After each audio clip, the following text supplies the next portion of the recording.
Afternoon. Welcome to the Special Board of Education meeting on March 23rd, 2021. And we're going to be doing a closed session here and then coming out open session a little at, I think at 5:30. But right now I want to take call to order and roll call. Superintendent? Yes, Mr. Short? Here. Mr. Reed? Here. Mr. Hoover? Here. Mr. Clark? Here. Mr. Huey? Here. All five are accounted for.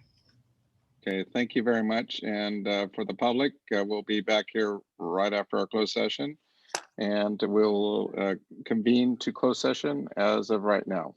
Mr. Short, did you want to see if there was public comment to the item in closed session before you adjourn? If you have any raised hands? No, Mr. Short. Okay, then moving back, we'll call to adjourn the open session and go into closed session as of now.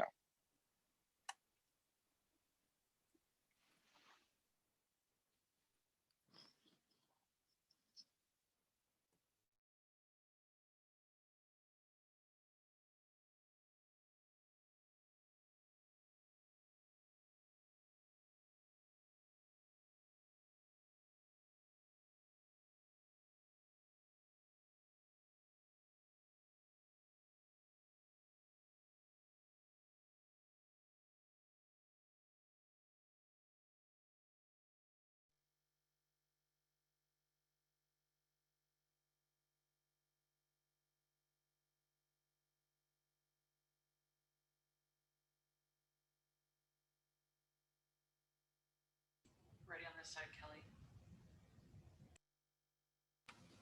All board members back in?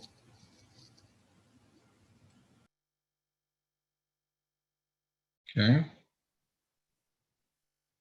Okay, well, let's welcome to the Special Board of Education, March 23rd, 2021, coming out of closed session. Then we're at a little bit at 5, what's the time here? 5:40 or so. Call back to order and we'll do the pledge after we do roll call. Superintendent? Yes. Mr. Short? Here. Mr. Reed? Here. Mr. Hoover? Here. Mr. Clark? Here. Mr. Huey? Here. Ms. Gallant? Ms. Gallant is absent. All five board members are present. Okay, well, let's do the pledge. Who wants to do the honors here? Let's see, is Rhonda here? I would hope, maybe she's not. Rhonda Crawford? She's always hiding behind there, talking about the money. She's not here, okay. Curtis? Nope, no Curtis? I'm here. I'm just trying to unmute. Okay, So happy to do it. Can you do the honors? Certainly. Okay. Please stand. Yeah. And salute. I pledge allegiance To the to the flag flag of the United States of America and to the republic for which it stands, one nation, under God, indivisible, with liberty and justice for all. Thank you, Curtis. You're welcome. And now we're going to the broadcast, President's opening statement. A broadcast recording is being made at the direction of the board, and the broadcast may capture images and sounds of those attending the meeting. In response to the COVID-19 pandemic, Governor Newsom issued an executive order in 2920, which temporarily suspends provisions of the Brown Act relating to public meetings. As such, Folsom Cordova Unified School District board members will be conducting open session board meetings via Zoom video teleconferencing. The meetings will also be live streamed on the district's YouTube channel. The public's health and well-being are the top priority for the Board of Trustees of Folsom Cordova Unified School District, and you are urged to take all appropriate health and safety precautions.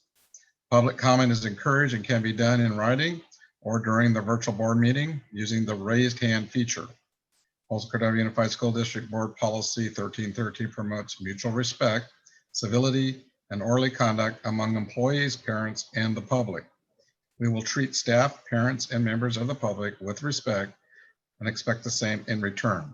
If any member of the public uses obscenities or communicates in a demanding, loud, insulting, and/or demeaning manner, the board will calmly and politely admonish the person to communicate civility.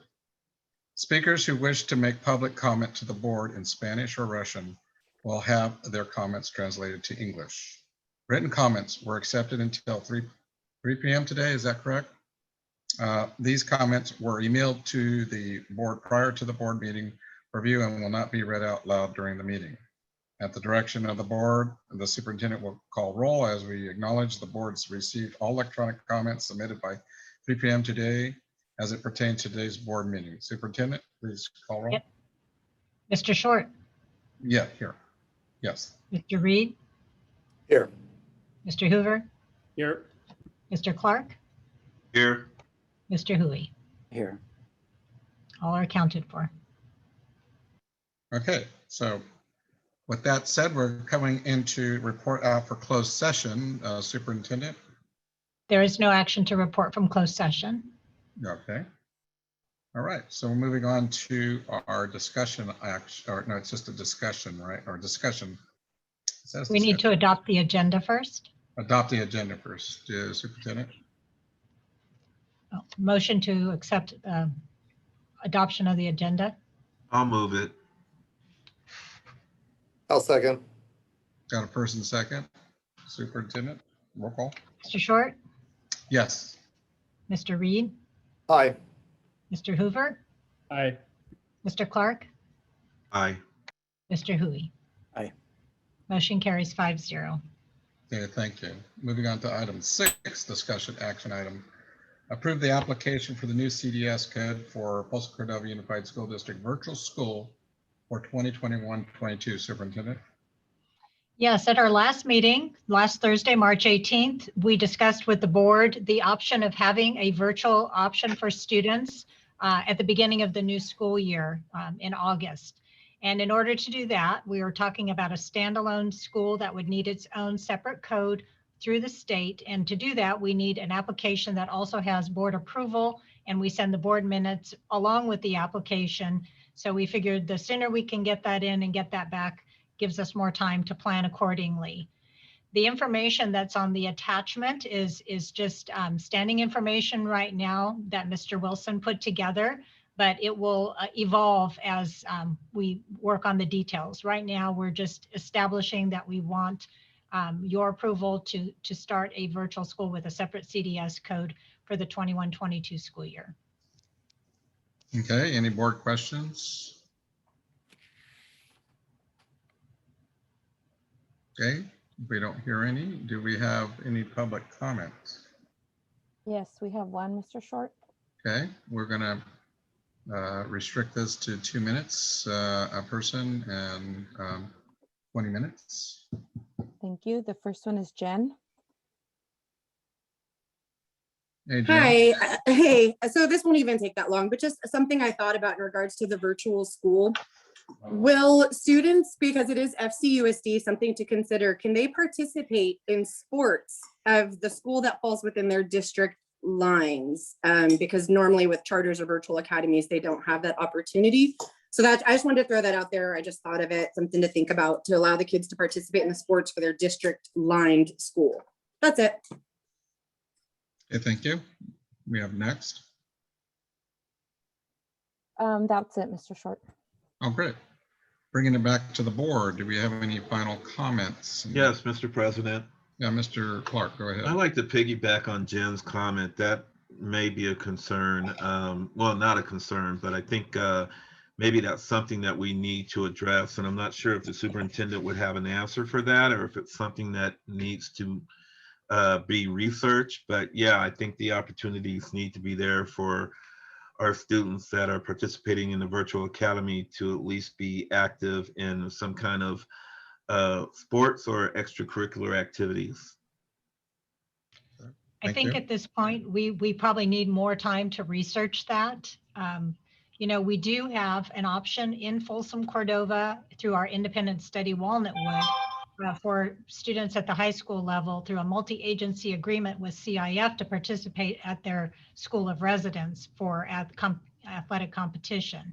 So we'd have to check into that to see if that's a possibility in this separate school. So more research would need to be done. Thank you, ma'am. Mr. President? Yes, go ahead, Mr. Reed. Yeah, I just want to thank the superintendent and her staff for turning this around so quickly. I think this is a very important application to get submitted. I appreciate the fact that you've identified a temporary principal for the purposes of the application. So thank you, Curtis, for doing that. But, obviously, as I mentioned at the last board meeting, I think that the sooner we get this launched with concrete information that we're able to share with our parents as it relates to who's the principal, what grades, what subject matter, what classes, who are the teachers, the more that we're setting this new school up for success.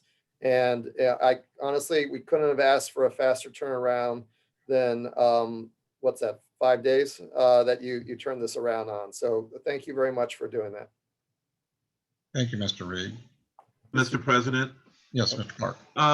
One quick question, be my last one, I promise. Where are we placing this virtual school? There is gonna be a physical plant, obviously, but have we thought about where that's gonna be? Mr. Wilson, do you want to address that? Yeah, we actually, for a true virtual academy, there is no physical plant.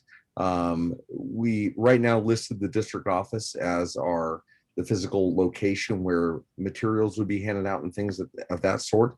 But as Dr. Clegan mentioned, we're still in the planning stages of this and developing exactly how fluid do we want all of this to be. But right now we registered or are registering this school as a true virtual setting without a brick and mortar location. Is there a possibility in the future to have a brick and mortar? Well, we actually have things like that. Our FCCC is a homeschool based model for K-8, and our Walnutwood is an independent, and both of those are also brick and mortars. So what we're looking to do here to give another option for all of our students is a true virtual academy. It's based off of several other examples that we have across the country right now that focus on absolute virtual with no brick and mortar. Because we do have so many options in our district, we're looking for that another option that fits the needs of our students for that, what we don't currently have. Okay, so be prepared. I'm throwing a what if at you. What if they need to pick up any type of material, Chromebooks, anything they may need? Absolutely. Yeah, we are definitely looking at that and looking to find out where the hubs would be for the various grade levels.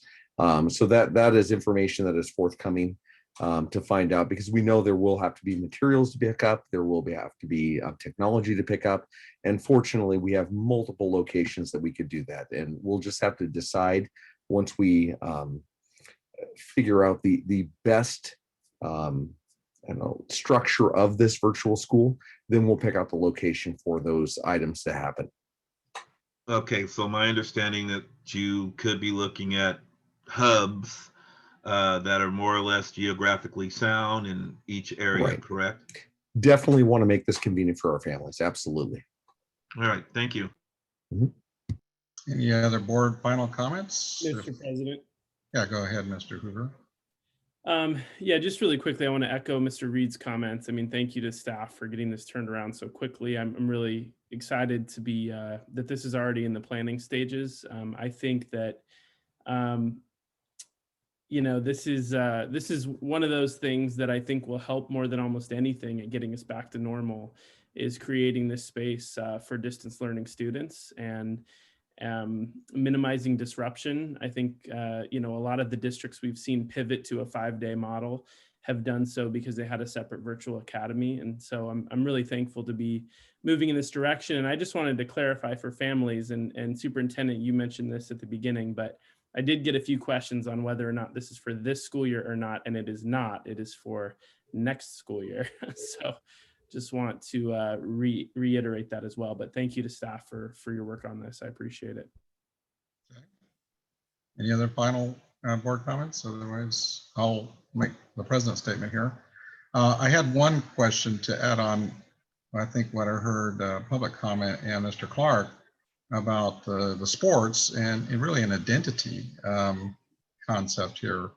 Are we having anything that might have a naming of the virtual academy? They're called virtual academy.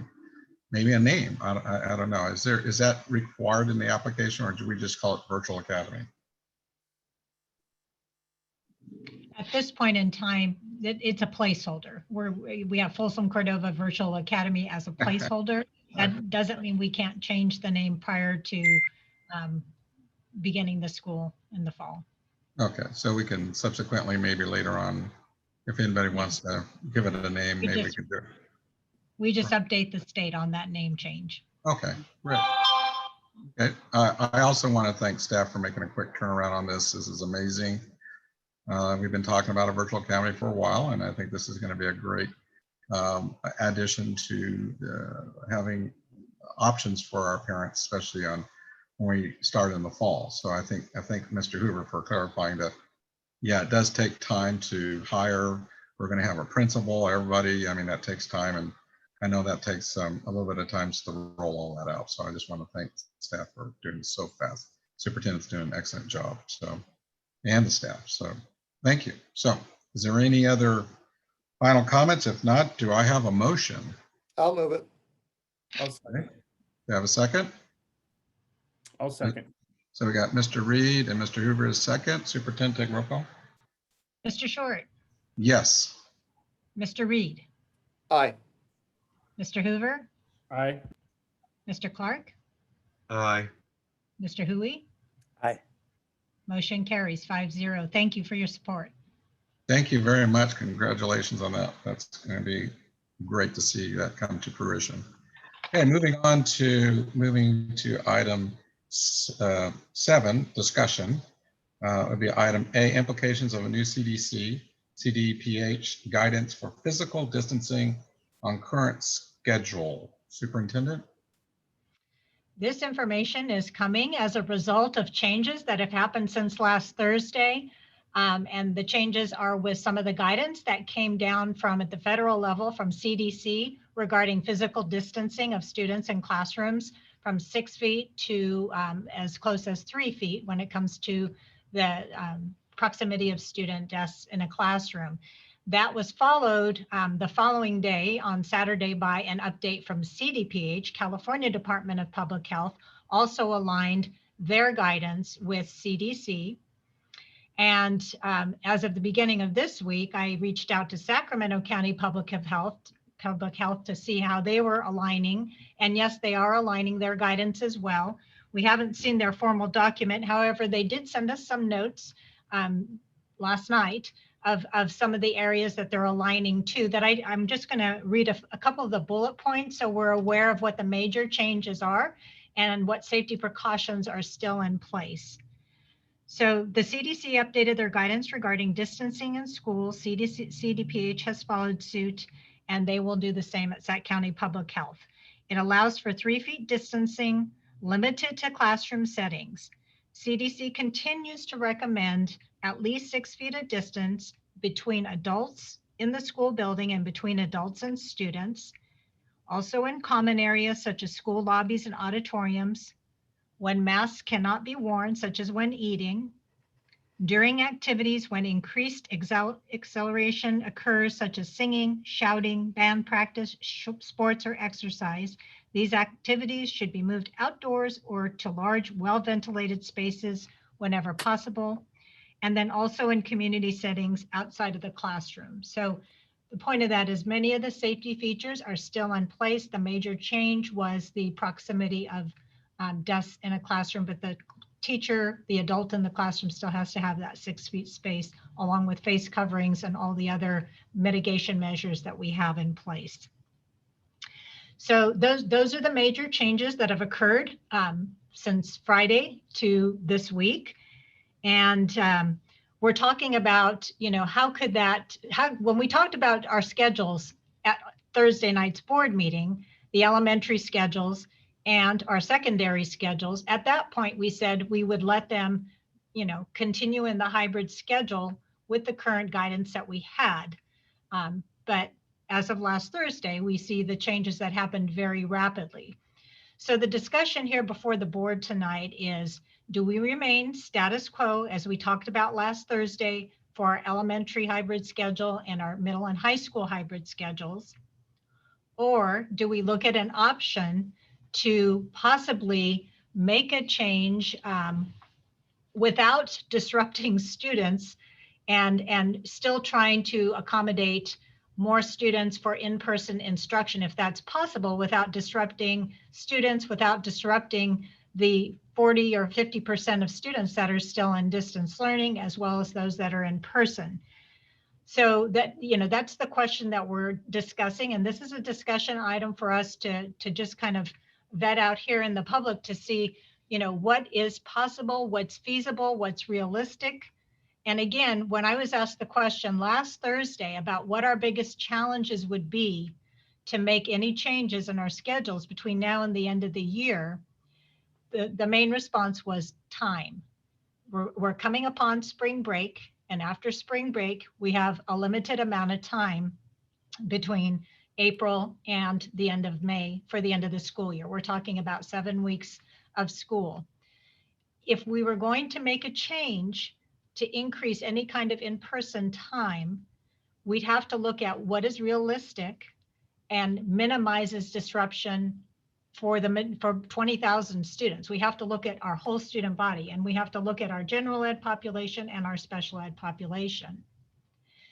So as my staff and I have talked about this, and we've included our principals, our elementary and our secondary principals, and we had some of this discussion at the last board meeting. I think it would be a very difficult lift to do anything different to our elementary schedules between now and the end of the school year, because of the AM/PM model and the fact that we have 145 teachers at our elementary schools impacting a large number of students, 3,625 students who are in an AM. The teachers teach either AM or PM. So to make a change to increase the amount of in-person time could impact up to 3,600 students and 145 teachers' schedules, thus creating a major disruption to the elementary schedule. So really, in my recommendation, that would not be feasible or in the best interest of students at the elementary level. For the secondary, I want to acknowledge that they just came back in a hybrid schedule last week and have done very well with that transition. I know our teachers have worked extremely hard to gear up for the concurrent instruction that they're using to be able to address their distance learning students as well as their in-person students. And with the schedule that we have, the AB schedule Tuesday through Friday, we have, we pretty much looked at the 65% of the students who chose to come back in person, and we split them up into 2 separate groups, and they're coming 2 days a week. So talking with our secondary principals, we said, what's the feasibility of being able to maybe merge those 2 groups and maintain the same schedule, so we're minimizing disruption of students if we're going to make any kind of a change to increase in-person time. And to do that, we would, if we merged A and B in-person groups, we'd have more bodies in a classroom, more students in a classroom than we currently do at any one time.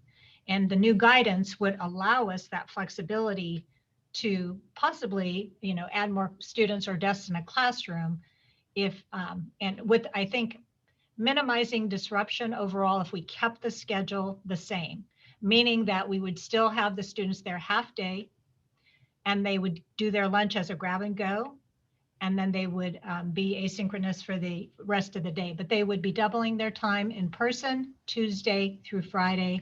We maintain the Mondays as they currently are in both the elementary and the secondary. So, the feasibility of making any changes in the schedules right now, my recommendation would be to leave elementary as is, and secondary, that's a point of discussion. We could leave as is until the end of the year, or we could look at a change, but still minimizing the disruption to students and staff, knowing that they just came back in a hybrid model last week, but possibly there are some options in that AB merge.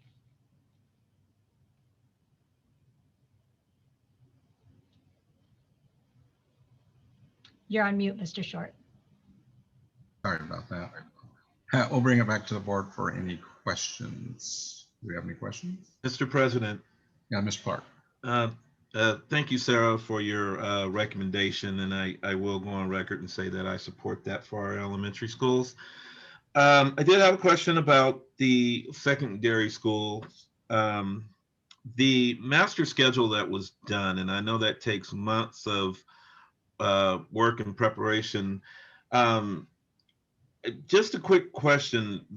The schedule that we have right now is based on the current hybrid schedule that we have, correct? That's correct. So if we were to make any changes, obviously we would have to go through and make some changes to the master schedule, which by, with your estimate, how long would that take for principals to get that done? And would it be feasible to have it done by, let's say, middle of April? Well, I'll have Dr. Huber address the schedule, but kind of the beauty of this and the way that the AB and the concurrent schedule is that we wouldn't be making master schedule changes. Students would still have the option of attending in person or distance learning with their current teachers and their current schedules. They just would double the time that they could be in person if we merged the groups together 4 days a week. Yeah, that's correct. The main thing here is trying to not disrupt the master schedule in the time allotted. There's just, besides the fact that we're about to go into spring break and then we come back, that also then starts the season for secondary in terms of things like AP finals, the state finals as we prepare for those. Also, remember that all the sports now are all taking place, all the seasons at one time. There's just a ton of things that the schools are handling in these basically the last 7 weeks of the school year. So so this wouldn't disrupt the schedule because the master schedule would stay exactly as it is now. Okay, perfect. Thank you for that clarification. That was just one of my concerns for right now. Okay, any other board questions? No? Okay. Yeah, Board President Short, I have a few questions. Mr. Hui, go ahead. So if we made the move to merge our A and B groups, would we need to update the MOU with FCEA? We would have to do so, and Mr. Ogden can give a little bit more detail on that. Thank you for asking that.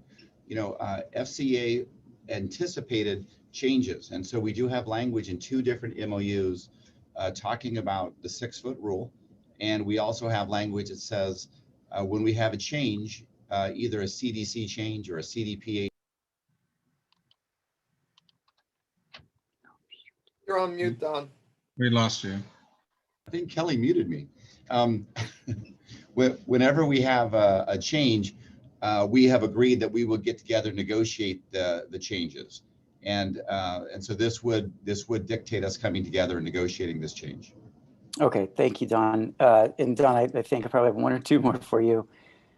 If we were to allow students from the D group who are currently distance learning, but have asked to be back on campus, if we were allowed them to be back on campus tomorrow, if the guidelines have been updated now, would we have to go back and renegotiate for that?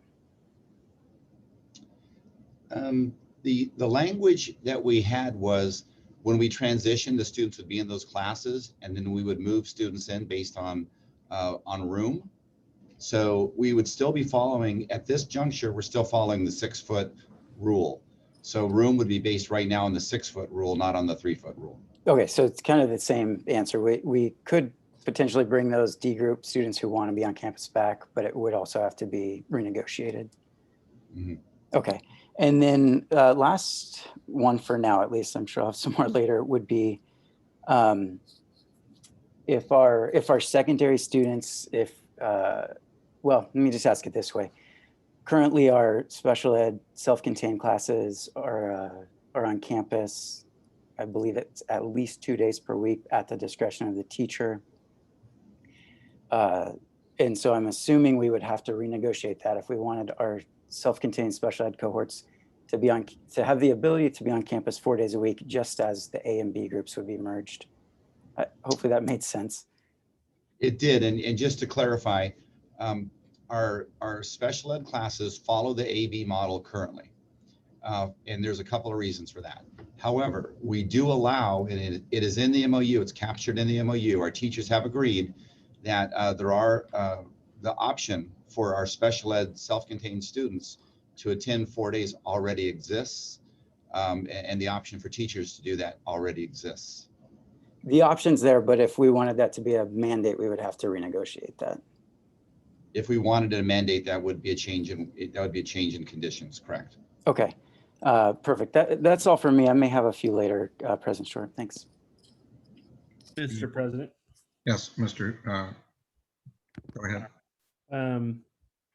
So thanks, Mr. Hui, for that question. I actually had the similar question about the need to be renegotiated. So that's helpful to know. I think, I have a few questions. Well, my first question is, and I understand the elementary concerns. And I've actually talked to a number of teachers in the last couple of weeks about these. And I also am concerned about the disruption of our distance learning students, who we still have a pretty significant amount of. We don't have a virtual academy where we can send distance learning students or where we instruct distance learning students. And so that creates a set of challenges, as we talked about earlier. But is there a reason why we could not add even a small amount of increased instructional time at the elementary level without changing the AM/PM 4-day model?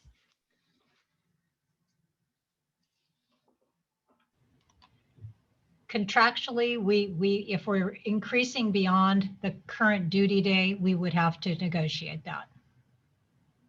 So we could do it, it just would need to be renegotiated, or it would just need to be negotiated.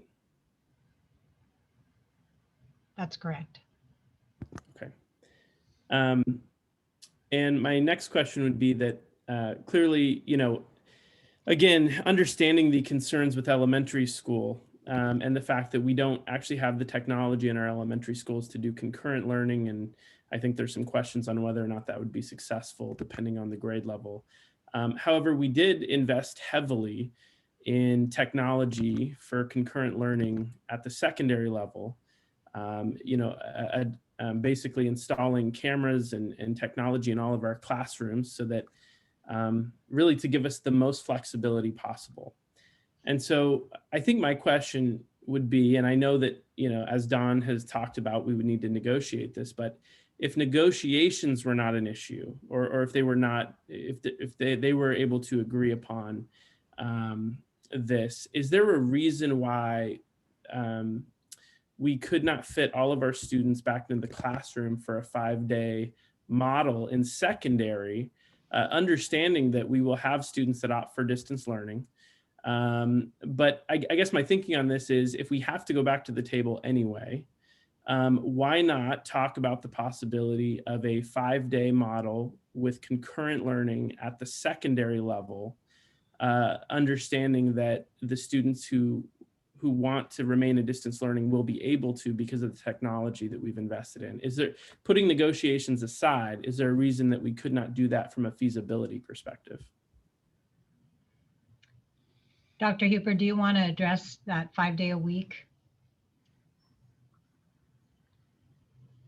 In terms of 5 days a week, if we just, if we brought everyone back, and so basically then hopscotch those dates, kind of what we were showing last board meeting, we could do that. Again, from my understanding, it would have to be negotiated in terms of it would be a change of working conditions.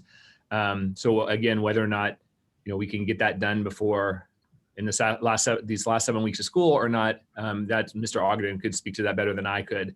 But yes, that would be, if we are combining A and B groups together, we could do that. Okay, thank you. Yeah, it's just something that, occurred to me because we have put so much investment into that. And the fact that at our last meeting, we talked about traditional spacing of our classrooms is about 3 feet. And so I think this puts us at a place where, I think it's worthy of taking a look at. But I'll save the rest of my comments for after public comment. Thank you.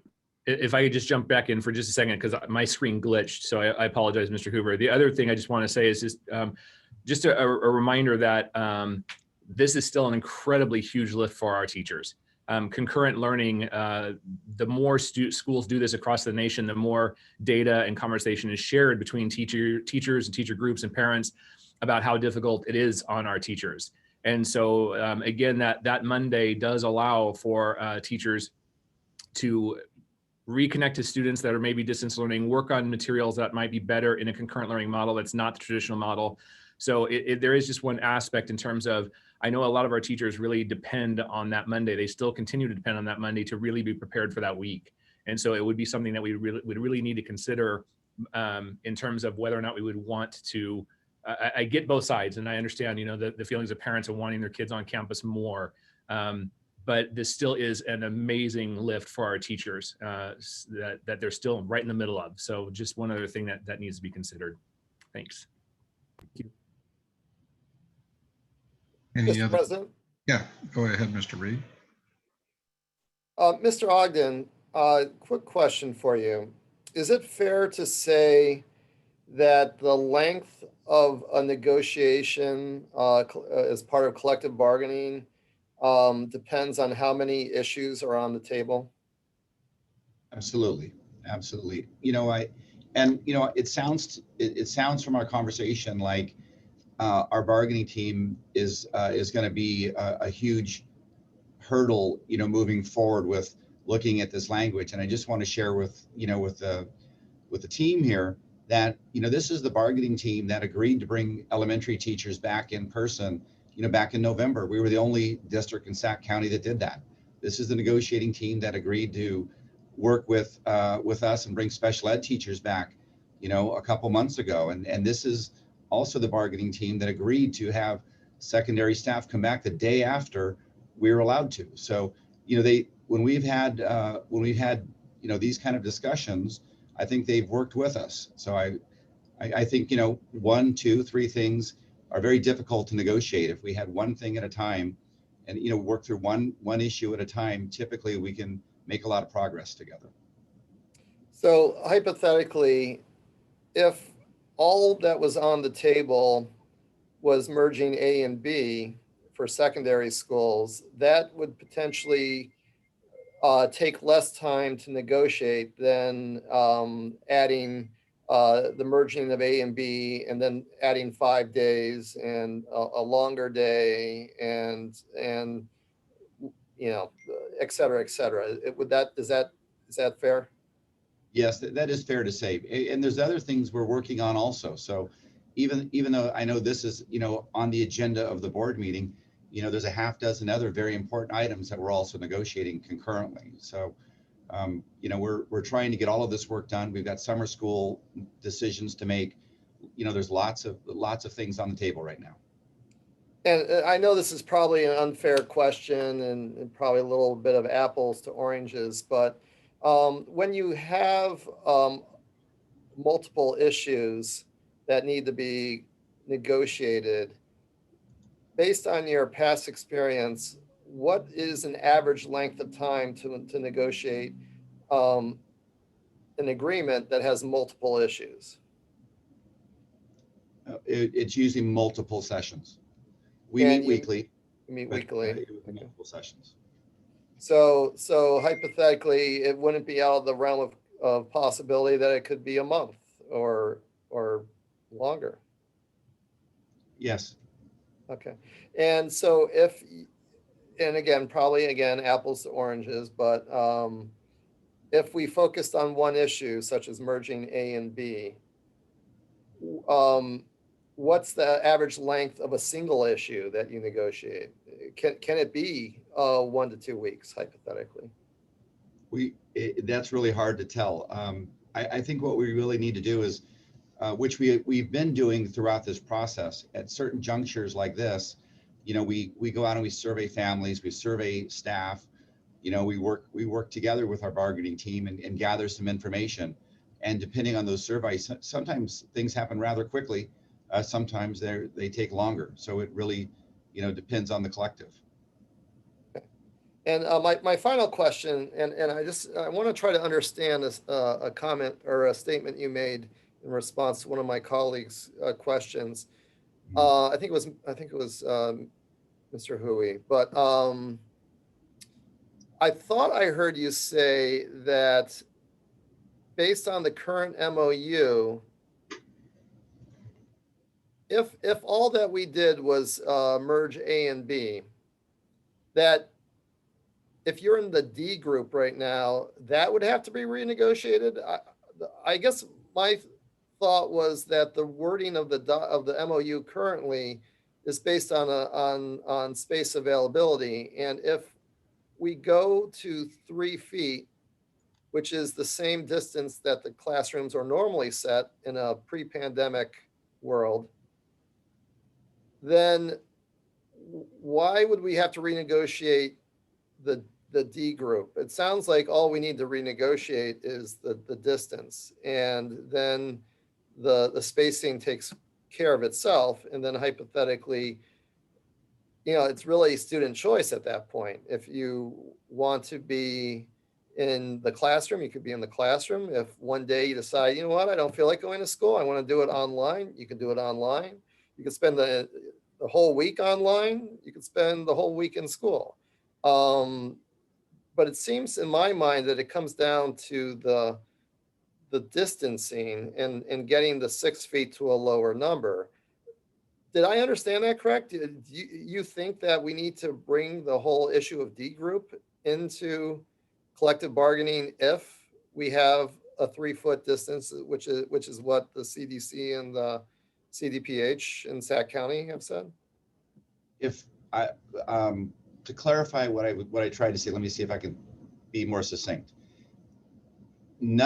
All things remaining equal, if tomorrow a student in the D group went to their principal and said, or their counselor, and asked to be put in an in-person on an in-person schedule, that would be dependent on space. And space right now, all things remaining equal, is the 6-foot rule. Right. So if we wanted more access for D students to come into classrooms and make more space, we would have to negotiate the 3-foot rule. The 3-foot. Okay. All right. Thank you for the clarification. That's all, Mr. President.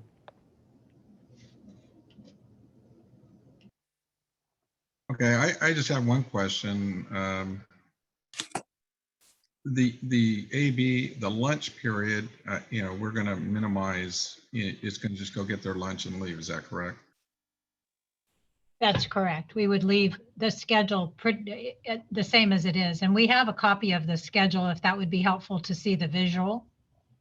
Yeah. Kelly, could you please put the schedule up? Oh, there we go.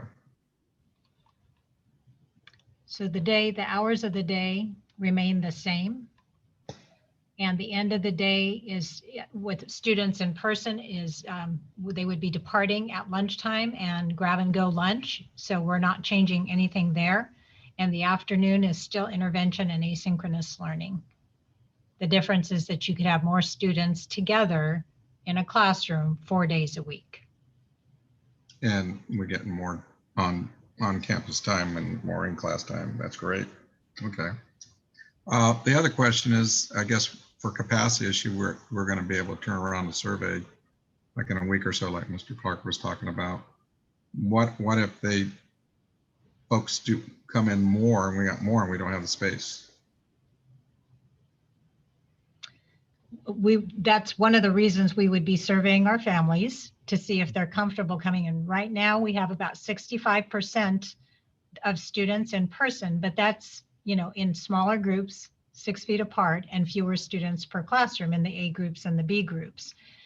If we merge them, I anticipate those groups are going to be larger. Are they going to be double in size? We don't know until we ask our families if they're comfortable in that setting with more students, following all the other safety measures, face coverings, sanitization and so forth. And then vice versa. Do we have in person that would want to go to distance learning, or distance learning who would want to go in person?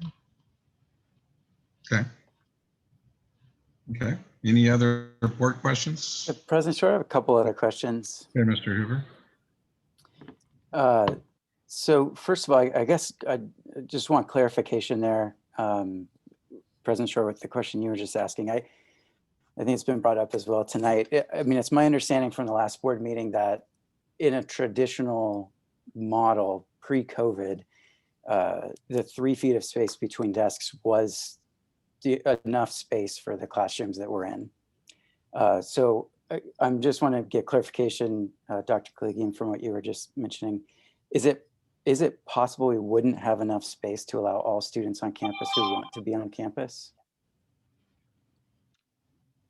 I think we would have, well, we definitely have enough space. The question is, do we have enough space, with the numbers of students that want to come back in person? And if we look at the current numbers, 65%, I would say overall, yes, we have space to accommodate 65% in person coming at the same time for those 3 periods each day. Okay, but we don't necessarily have a percentage where we would say we're at 95%. Oh, now we can't accommodate everybody. We don't know what that number is. I'm assuming it's different per classroom, per school. And some classes, and I think Dr. Huber could probably address this better, some class sizes are smaller than others, even though our average class size is like 29.5 to 1. That's an average number. Some classes are much higher, some are much lower. So I think we have to look at the schedules and see where those class sizes are going to be larger than the capacity of a classroom. And if that's the case, we'll have to look at, do we need to make an adjustment and overflow into a larger space?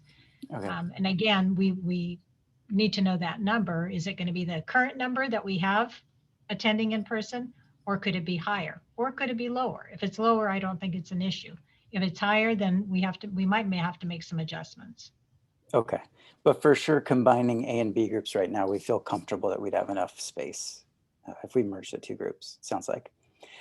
Last question, at least for now, famous last words. When I think about it, I hear there's a new 3 feet of space regulation, and it's very simple. We've got the space, we bring the students in, and I realize it's not quite that simple in reality.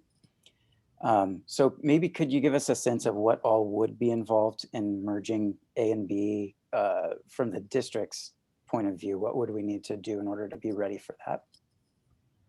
And I'm going to ask Dr. Huber, because I know the boots on the ground are our leaders at the school sites and the work that they'd have to do with their maintenance teams, as well as their teaching staff, their food service, the custodial. Dr. Huber, do you want to address what would have to happen? Yeah, absolutely. That is the lift here. Is we did make some adjustments to be in the current framework that we're in terms of the AB. Many of the classrooms had materials, desks moved out and put into storage so that we could literally physically distance desks apart from each other. So those would have to be brought in together. One of the things that Dr. Kaligian just mentioned, we actually do have some classrooms that, crazy as it sounds in terms of, some of our schools were built a long time ago, where we have some classrooms where we might be under 3 feet in terms of how close desks are if we just put things back the way they were pre-pandemic. So I think there will be some adjustments that need to be made. So there is an aspect of going back through the physical plant and preparing everything to be ready to have more kids on campus at the same time, rather than those groups that were originally split in half in terms of an A and a B group. So definitely the schools will have to pivot yet again and make allowances and make adjustments so that we're ready for the 2 groups to be combined. Thanks, Dr. Huber. And with something like a survey where we would know who all actually wants to be on campus. There would be the possibility, say, of swapping out one teacher from his room to another teacher's room if the numbers are larger in one class and they can fit better in a different class. I mean, those are the kinds of things you'd have to work out. Yeah, and I really wouldn't call it a survey. It'd be more like what we'd want the parents to do is to tell us in terms of, you know, we're gonna combine if we were to do this, we're gonna combine A and B groups together. So now all the kids are going at the same time 4 days a week. And so the parent could say, yes, my student's going to stay in that configuration. They'll be there. Or no, I'm not comfortable. And so I want to transition my student back to distance learning. And then also to find out from our distance learning folks, if their students stay in distance learning or now they want to transition. So there's a lot of pieces there to also figure out so that we make sure we know who's on campus and who's not on campus. Okay. And then truly, this is the last one. I wonder if there's any precedent. I realize, you know, let's say we wanted to do something right after spring break, if we could, but we may not have the manpower to move the desks and get everything in. I mean, is there any precedent to have parent volunteers come in and help out, or have a Saturday where people can come and help do something like that? You know, I'm not sure. I think we'd have to talk with Ms. Kay and Ms. Saran, and then check. You know, we've done everything to pull back on volunteers for the same reasons, in terms of, you know, we're still in the pandemic and we still have a lot of those restrictions. So that could, I don't know. We would have to check into it. I'm not sure how to answer that question, to be honest. Okay, fair enough. Thank you. Got Mr. President. Yes, Mr. Clark. Just one quick question. Okay, so we're talking about merging A and B, and you know, the classroom size and all that stuff, the capacity issue. Have we ever thought about the passing periods and what that would look like? I mean, would it be congested, or would be able to navigate that to where we can still have a little social distancing? How is that going to look? I mean, I just think that it'll be double traffic and a greater risk of exposure. Have we discussed that or looked at that lately? Dr. Huber? Yeah. So yeah, I mean, that's one of the things that, in terms of us trying to figure this out, in terms of, yes, it's 3 feet in the classroom, but all the other, as we understand it, all the other restrictions still apply outside of the classroom. And so that is one of the things that there's concern about, in terms of the amount of personnel that will be required to help monitor the campus, you know, to keep kids safe. Let's face facts, you know, we're dealing with adolescents and teenagers who get excited when they see their friends. And so there's all sorts of aspects of supervision that could be problematic, that will be more of a challenge now that we potentially could be doubling the number of students on campus every day. So all of those things are an aspect of what was considered here. Lunch especially would have been very problematic. You know, keeping the same schedule so that kids grab and go is super helpful, because trying to figure out how to spread all the kids across campus to handle a lunch is near impossible with the current restrictions. So yeah, all of those things are factored into the conversations we've been having trying to figure this out.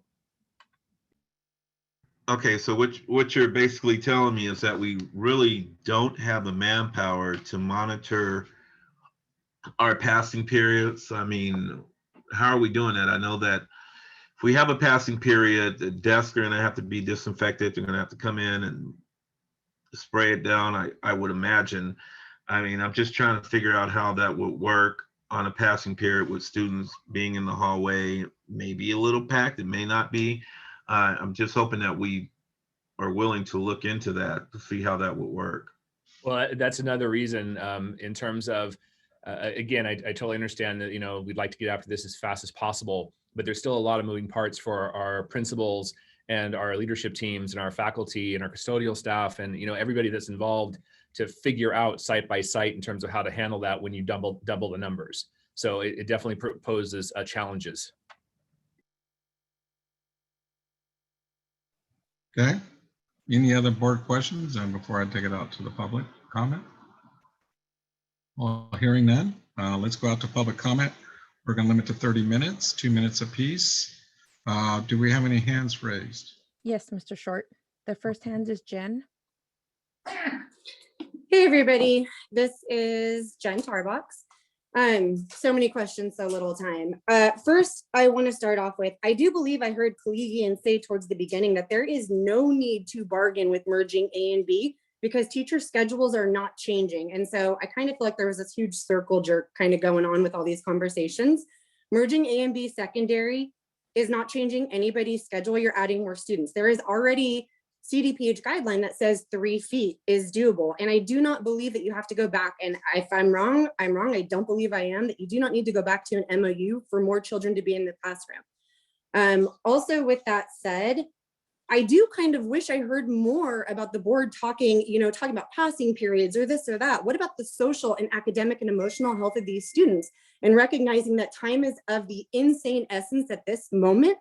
And these children need to be back on campus. And with the 3 feet distancing, you guys can do that and you can do it quickly and you could be prepared. If you're going to send a survey, send the survey tonight or first thing tomorrow morning and be ready to go because these kids need it and they need it now. And I want to say so many other things, but I have to touch base on special needs. I find it right now absolutely unacceptable if there are any special needs teachers inside this district that can opt to not be on campus for 4 days. If our secondary returns to 4 days in person, yet you still have special needs instructors that won't go back 4 days, 100% unacceptable. Some of these special needs kids are in PE, ceramics, other classes with the general population, and they have every right and deserve the opportunity to be on campus all 4 days, just like everybody else. And I know for a fact there are special need teachers not on campus 4 days by their own choice. I find that unacceptable. Out of all the kids that need extra time and they need that in the classroom, it is going to be these kids. I need you guys, the time is of the essence. April 6th is our deadline. These kids need to be back on campus now. Thank you, Jen. Next.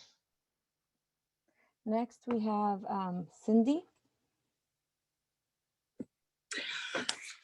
Hey there. So I want to say thank you for giving me this opportunity. Very similarly to what Jen just shared.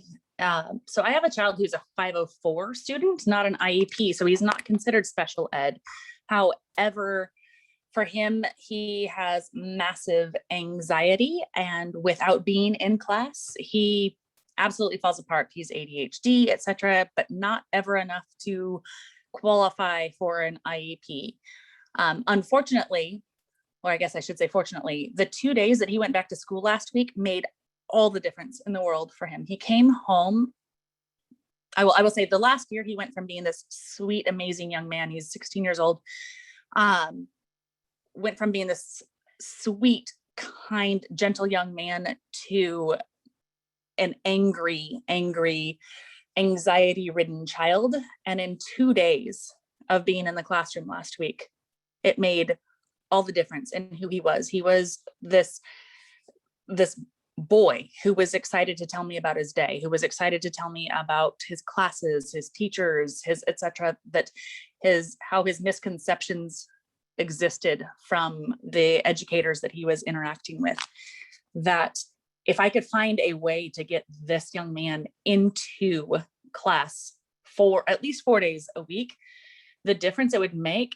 This is a kid who is a B student who has now failed 3 classes, 1 each term.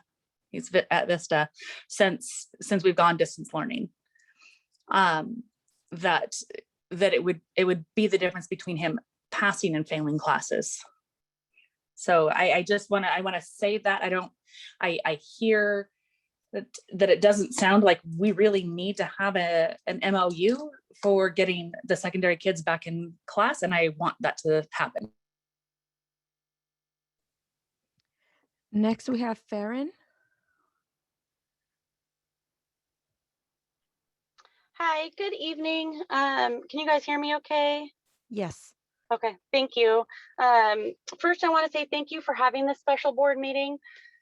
It's great to be able to give public comments and also hear a little bit more about what the district is doing. I would like to throw out, can't we send out a survey to the parents, the teachers, and the students like tomorrow? I think that would be ideal. And I think people would fill it out rather quickly, knowing the situation that we're in. I think you need to get more input from students, parents, and teachers before any decisions are made. as I'm listening tonight, I'm getting frustrated because nothing sounds positive. Everything is like being shot down, like, no, we can't do that because of this, or no, this isn't possible. Everything is a no. Nothing has been like, hey, we could look into that. This could be a possibility. Other districts around us have already done this, and they're starting back after their spring breaks. And as of now, I haven't heard anything that's been negative, or haven't heard districts complaining about going back. Like, all I've been hearing tonight is very negative comments, and nothing to the part of, hey, maybe we can look into that. Maybe we can make this work. I haven't heard any of that tonight, and it's very disheartening. I feel terrible for our students and our teachers. Most teachers want to get back into the classroom. It's easier. It's hard to do distance and in person. It's easier to do in person. So I feel like we need to think outside the box and make some change happen. Be the district that is going to make a change and not be so negative. Thank you for your time. Next, we have Robin.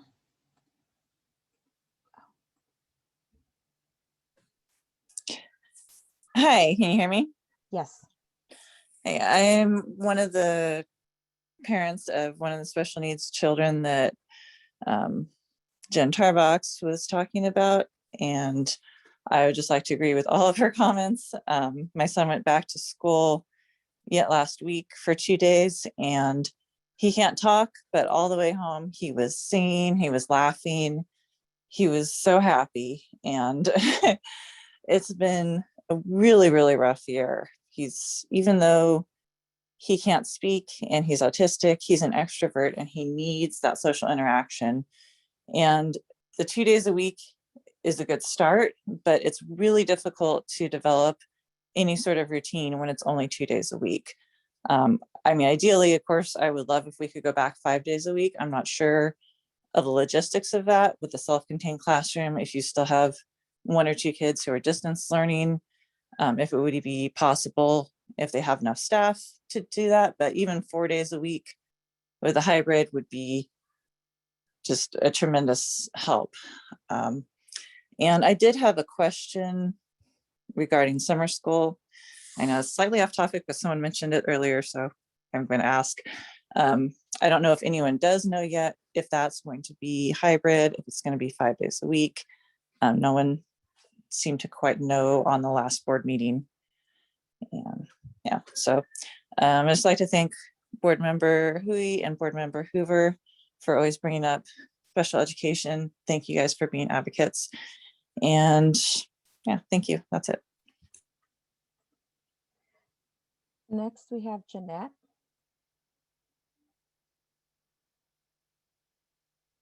Jeanette, can you unmute yourself, please?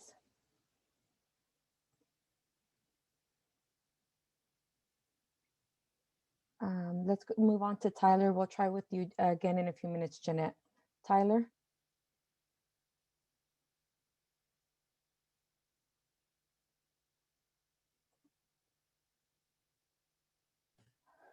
How about now?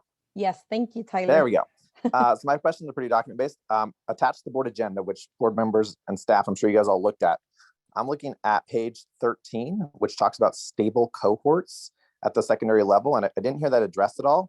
The concept of cohorts or pods or whatever, it talks about all the students remaining in the same classroom and then the teachers rotating, which we've discussed earlier and talked about how that doesn't work at the secondary level with electives and science classes. So how are we getting around page 13? And I understand we're doing this before Sacramento County has even released their guidance yet, but looking at the state guidance and assuming that the county is going to follow something close to that. And then also, we didn't have Ms. K on tonight. On page 23, this is going to change the quarantining requirements, because right now if a student in my class is 6 feet away and they're wearing a mask and the student is positive or gets sent home because of suspected positive, which happens, that student is cleared because they were 6 feet away. If we move them closer than that, then that doesn't apply anymore, because the 6 foot rule, according to page 25, still applies, even though the desk would be closer than that. And I just also like to say, in relation to the virtual academy, we have a lot of students. So 65% is the district-wide number, At my school, it's 54% of students came back. On a test day, I had 2 students in my classroom, 2. So I can tell you that if it comes down to it, more will fit in there too.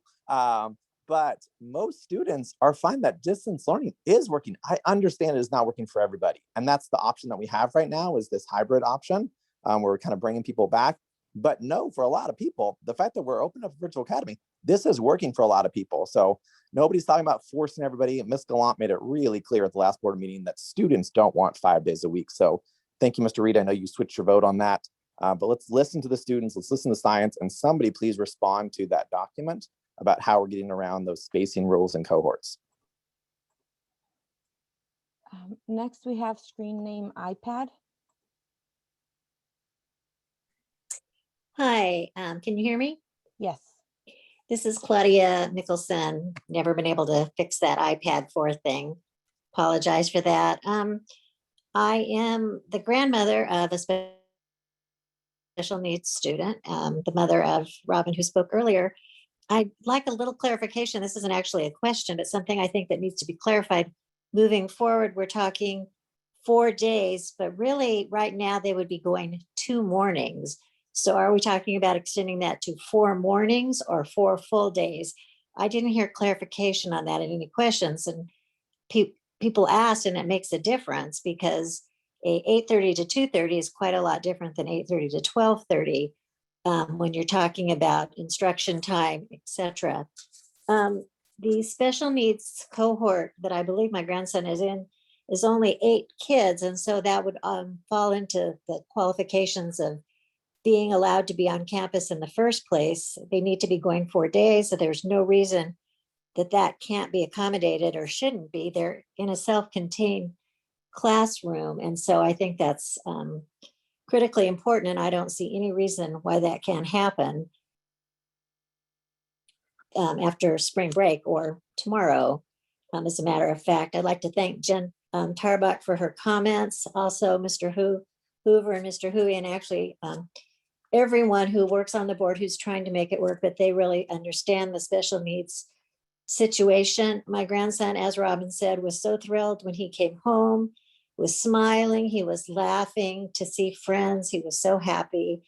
And then boom, now we've got, all these days he's not going to school. So let's get these kids back in school and put their needs first. They are the ones that should be first, heavy lift or not. That's our job. Thank you. Next, we have Jen. Good evening. I apologize, I'm outside of the soccer game here. One thing I haven't heard tonight that I've heard in chat forums, and I believe Mr. Reed brought it up at the last school board meeting, is Governor Newsom, I guess at one of the hearings, and I don't know if it are not hearings, press conferences, and I don't know if it's changed, stated that whatever you end in this year, you have to start next year. If that's in fact a box that he's going to force the districts to check, I think it's a critical area of, even if it's that last week or whatever that criteria is, we have to look at what will constitute being back full at the end of this year, so that next year in our long-term planning, which I think that's where we have fallen short in all of this, what do we need to do to check that box this year to ensure that next year at the start of school, we can go back full? I think it would be ridiculous to not look at that. I appreciate, I know it's hard work. I know there's a lot of moving pieces, but looking at the long-term plan, that's definitely something that we need to look into if that needs to happen by the end of this school year. Thank you. Next, we have Christina. Hi, sorry, my computer named me other Christina because I was teaching a creative writing class on my other computer, but it's Christina Ray. I just had a couple questions. I was looking at my Power School numbers while I was listening to this meeting and saw that my first block class, totally doable to combine A and B, which is an idea that I actually really like the idea of getting those cohorts combined where it's feasible and when it's possible. But then looking at my other classes, I'm concerned because I have like 75% of them are back in my second class and then 80% of them in my third class. And there's no feasible way to put 20 or 25, as the numbers are for me, students into my small classrooms 3 feet apart. So I'm wondering if there's been any return to the discussion on the possibility of alternative spaces on campuses where that might help to make that possible. Like, is it possible for us to hold those classes where A and B combined couldn't be safely distanced in the classroom at that new 3 feet mark, to instead hold those classes outdoors, for example, with the weather improving, or making sure that our technology is going to still help us be able to reach those students who are in the D group during those classes, since we would then, thinking of an outside situation, they'd no longer have that board in front of them, the students who are present, but those who are home could still see me through my laptop computer and through the screen, and I could share my presentation that way. So just something I wanted to put out for consideration is the possibility of alternative spaces where our class sizes are larger than our physical space allows. Thank you. Next, we have Christopher. All right, good evening. Thank you for letting me speak tonight. Speaking from the perspective of a parent of a third grader in this district, the lack of interaction that these kids are getting is just becoming detrimental. My third grader is sleeping more and more each day. He falls asleep in front of his Chromebook. And it's not that he's not getting 9 hours of sleep every night. There's just this lack of social interaction that happens that goes on at school. And Superintendent, you mentioned earlier tonight about time, is if you don't know if there's enough time to meet these goals. And this time counts for our kids. And this is time that we just don't get back.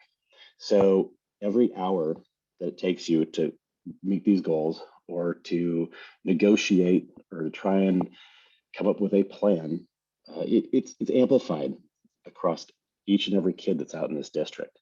So, from the get-go, I kept saying, you need a plan. You need to put a stake in the ground and say, we are going to return, and here's how we're going to get there.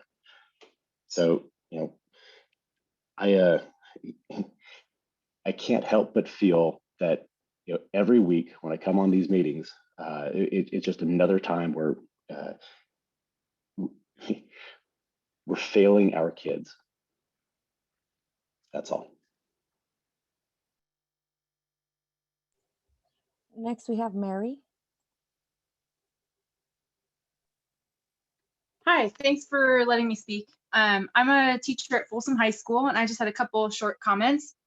First of all, I definitely don't speak for all teachers, but I personally would be really excited to have A and B groups merged together. Basically the same schedule, pretty much the same setups in terms of like the lesson planning that we have now. So not a huge change from the teacher perspective. So I would be excited about that. I think students would as well, to see more of their peers. I do understand that that would be a challenge, especially for counselors, et cetera, and the space requirements. So if that is not feasible, I think it would be a great idea to consider as board members, maybe allowing just students with IEPs or 504s that are in the gen ed classrooms, just allowing them to come 4 days a week instead of 2 days a week. That would be somewhat of a middle ground.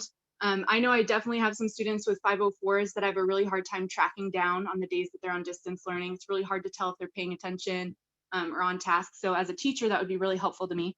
But I did also want to mention a comment that I did hear about trying to get us back this semester, this school year, to 5 days in person. I do feel as a teacher that the hybrid model is a lot more challenging in terms of the workload and behind the scenes work besides just being in the classroom with students. So I personally really appreciate those Mondays to get work done. So I would strongly encourage you. I really appreciated Don Ogden emphasizing that to keep those Mondays and not try and push the union in negotiations in trying to get students back on that Monday. But in terms of the 4 days, having students A and B together, I like that idea. Not all teachers might like as many students crammed in, but I've gotten both shots for the vaccine, which is exciting, and a lot of teachers are on the path for that. So thank you for your work in trying to get the students back in the classrooms.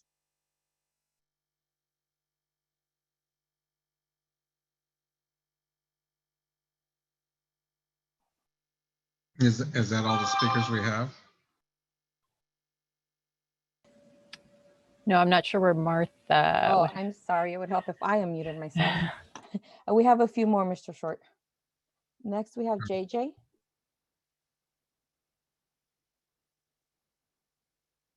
JJ, can you unmute yourself, please? Hi, yes. My name's Lisa, actually.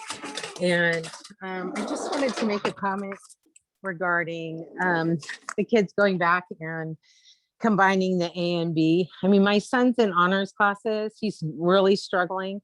And with having the end of the year and finals, everything else coming up, I'm really hoping that it'll give him an opportunity to get the kind of help that he needs to be successful and finish out this year. It's been very difficult. I'm the teacher who said that kids don't want to go back. I don't think that's right. I think that a lot of even parents don't have an opportunity to send them back because it's only a couple hours, or they have problems with transportation for a limited time. Plus, I have other kids that are in school and everybody's at a weird schedule. So I think it's so important that they work to get our high schoolers back in school at least those 4 days at such a minimum hours per day. I mean, that should be automatic, and I'm hoping the board will push for that. Thank you. Next, we have Natalie. Hi. Can you hear me? Yes. Thank you. So I'm a teacher at Cordova High School, and I actually just want to echo what I heard the previous teacher from Folsom High say. I feel pretty similarly. I was really happy to be back in hybrid learning and to see, the top halves of my students' faces.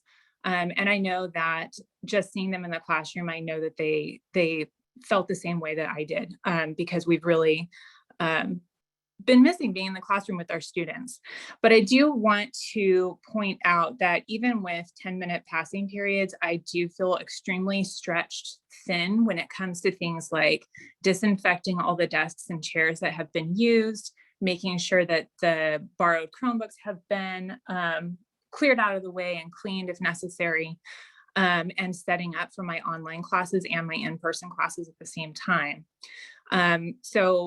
And I'm concerned about the spacing and the number of students. If we combine A and B students, I think the logistics on that are going to be more difficult than perhaps the board realizes, just because each class is so different. I have classes where most of my classes, 2/3 of my students are on an A or B track, but I do have a couple classes where I'm not sure that combining those tracks is going to enable them to fit even with the 3-foot spacing rule. I also really wanted to stress how important that Monday planning day is for us. Truly, those hours go by so fast between keeping track of students, planning lessons, and doing all the SB 98 engagement requirements, the tracking. Those minutes and hours for us are so precious, and I do not think that we can keep it up without it. So please do not take those Monday days away from us. Thank you. Next, we have Cami.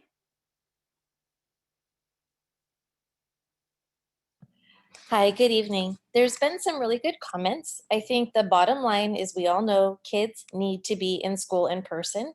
That's not debatable. It's a black and white subject. It is unhealthy, unsafe, mentally, academically, in many, many ways for them to be, to not be full-time in person by this point. Our poor secondary students have gotten the horrible end of the deal. They should have been back in November as originally planned.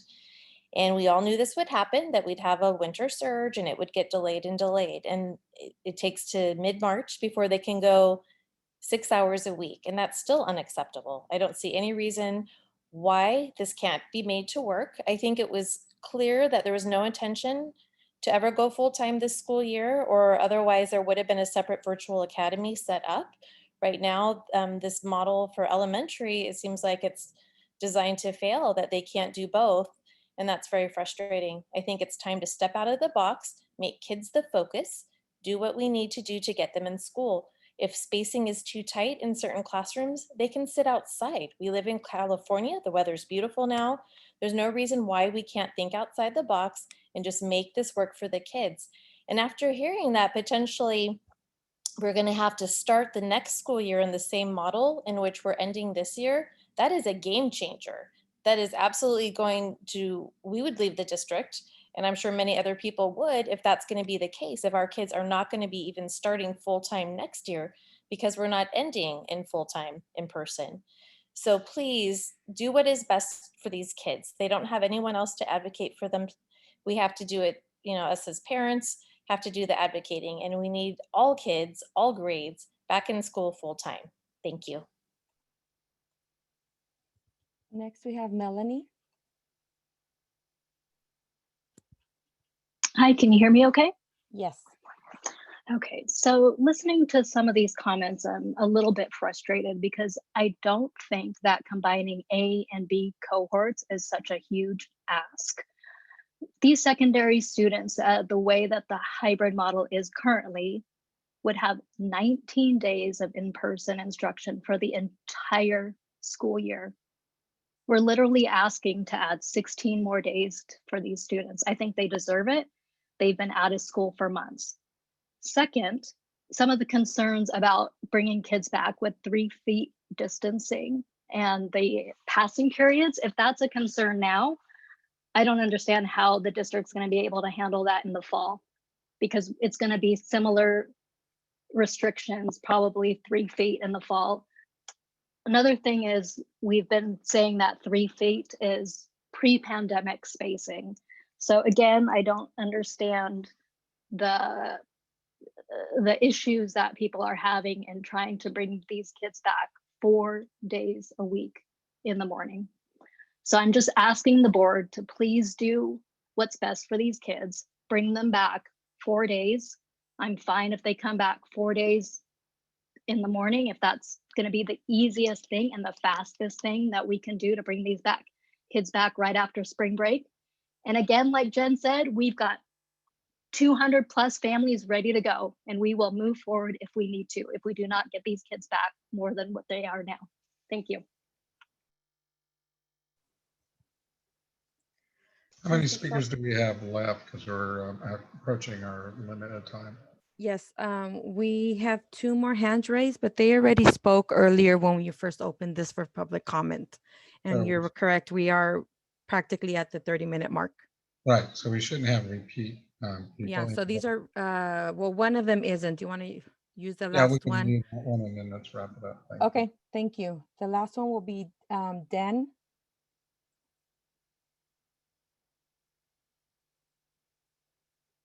Screen name Dan, can you unmute yourself? Are you there?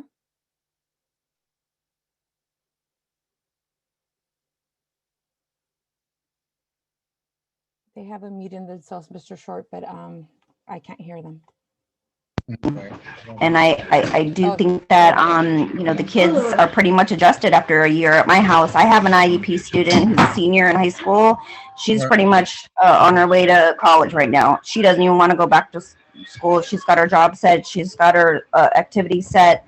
And what seems to clear here to me is there's choice. Everyone gets a choice. Families need a choice. Every child is different. And putting the students first is putting their health first.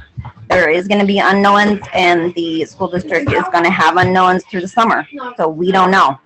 So I appreciate everybody's expertise, and thank you so much for understanding every family is different. Okay, that was a little loud, but that kind of wraps up our public comment. I appreciate everybody. Mr. President?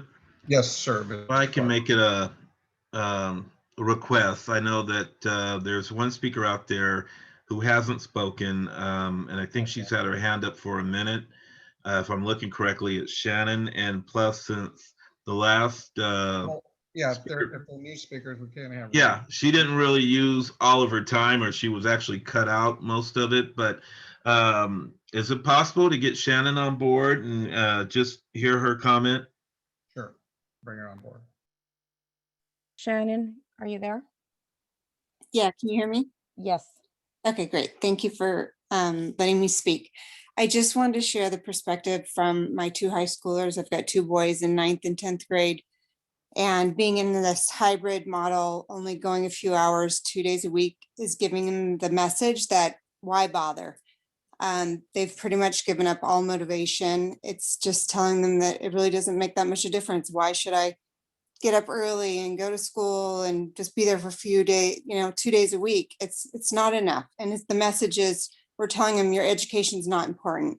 So I'm just urging you, and I agree with some of the speakers, that there's a lot of negative attitudes that I'm hearing, and we need to have the attitude is, we'll do whatever it takes. These kids have suffered enough, and I can't even tell you, one of my kids is failing almost every class he's in at Vista, and it's breaking my heart, and he doesn't want to go back because he doesn't see the point. But if we're back, technically kind of full-time, except for Mondays, I think it gives the message that you guys are important. You need to be back full time. Your education is important, and we need to do something. This has gone on too long. A year is too long for these kids to suffer, and we're not even going to see the consequences of this year for years to come. But I can tell you, every night, like, I'm almost in tears watching my oldest fail every class with no motivation, none. And I mean, we feel helpless. So please get these kids back. Please fight for them and do whatever you can to get them back as much as you can. 4 days a week, half days, whatever you can do, please. I just urge you. Thank you. Okay, thank you. Okay, so that wraps up our public comment. We're going to bring it back to the board for final comments. I did want to say anything. Is Carrie Kay with us tonight? Yes, she is. She's with us, and she can address the question about if we could do that, because I think what would be good, Carrie Kay, I was looking at your outline. It'd be kind of good to go over that. And, it's about protecting adult, and also the thing about the density if possible. Once we put more kids in place, it could close down schools. So I would like you to kind of address it, because that was one of the concerns with the county. Is that correct? Well, it's one of the things that we just need to keep in mind, that as we consider a shift to 3-foot distancing, there are some things that don't shift. Certainly adult interactions, they still need to be at 6-foot distancing, because adults can transmit the coronavirus more readily than younger kiddos. And then the other thing that doesn't shift is what defines a contact, and then the contact tracing process that we use in conjunction with Sacramento County and the CDC. So a contact is still someone who is less than 6 feet for greater than 15 minutes. And I know Jennifer Saran is on the call as well. And so if we have time, we can perhaps look at how that would impact a secondary classroom. I know we have asked secondary teachers, not me, but we as administrators have asked secondary teachers to stretch. It's not a common thing to ask them to do a seating chart, and we recognize that, but there is a extreme reason why, and it goes to that contact tracing scenario, so that if we did have a case right now using 6-foot distancing, we would not have to quarantine as many students potentially. All of this would be in conjunction with communicating with Sacramento County Public Health. And so then when you look at changing that to a 3-foot distancing, then let's say we do have a positive case of a student in the classroom, then potentially we would be impacting more students with quarantine. So it does kind of change that conversation a little bit. But I think the other things that we have in place in our classrooms, strict adherence to masking, increased air filtration, vigilant hand washing or use of hand sanitizer, go a long way to mitigating the risk of transmission as well. Okay. Thank you, Carrie. Is there's any other more that we need to take into consideration? Please let us know, and as the final board comments here. So this is for final board comments. This is a discussion item. What we will try to do is get at least a consensus, or at least direction of what the board wants to do, and giving direction to the staff. Since we already have an MOU and master schedule in place, I think we can probably deliberate a little bit on that have discussion on it, and let's go from there. Do we have any final board comments? Mr. President. Okay, which one? Clark first, and then Mr. Reed. Okay, so, and I appreciate all the parents raising their hands and making comments. A couple of things that I'm concerned about, and one of the parents brought it up, is the statement that Governor Newsom made about, we go back to where we, started from, or what we had the last year. So I just want to ask Superintendent, can you look into that and give us some clarity on that? Because if that's the case, and I want nothing more than our students to go back full time in August, but if we're caught up in this hybrid schedule at the last week of the school year, we're going to be in deep trouble. I think that we need to really look at that and see what the governor is really saying. Maybe Mr. Reed's idea. Can I clarify? That's the reason why I was trying to go first. Let me just clarify. And then, Mr. Reed, I'll yield my time to you. Go ahead, and I'll just pick up later. Well, no, I just I was speculating at the last board meeting.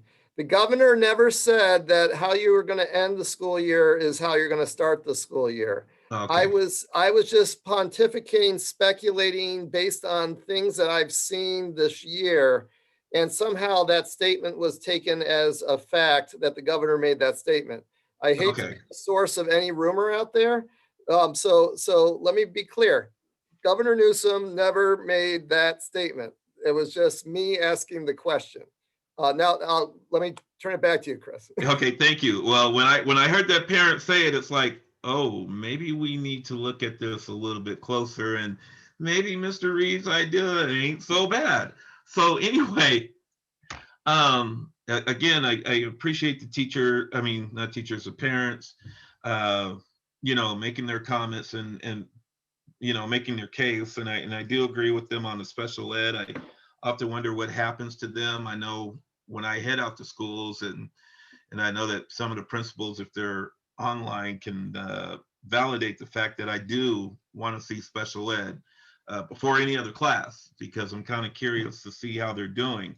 But I just have a lot of other concerns that, and maybe getting a survey out like tomorrow and have a quick turnaround time might be good, because what I'm hearing is from our Folsom parents, but I'm not hearing from the Rancho parents. So how do we make that right? I mean, I can do as much as I can to go to schools or accept phone calls or emails from our Rancho parents, and I'll be totally honest with you, many of them don't want to go back 5 days a week. But I mean, that's their choice, and I know if they want to stay with DL, we have that option there. But I just think that maybe we need to hear from those Rancho parents, because I don't want to ignore them. I mean, I don't want to ignore any parent, but I just think that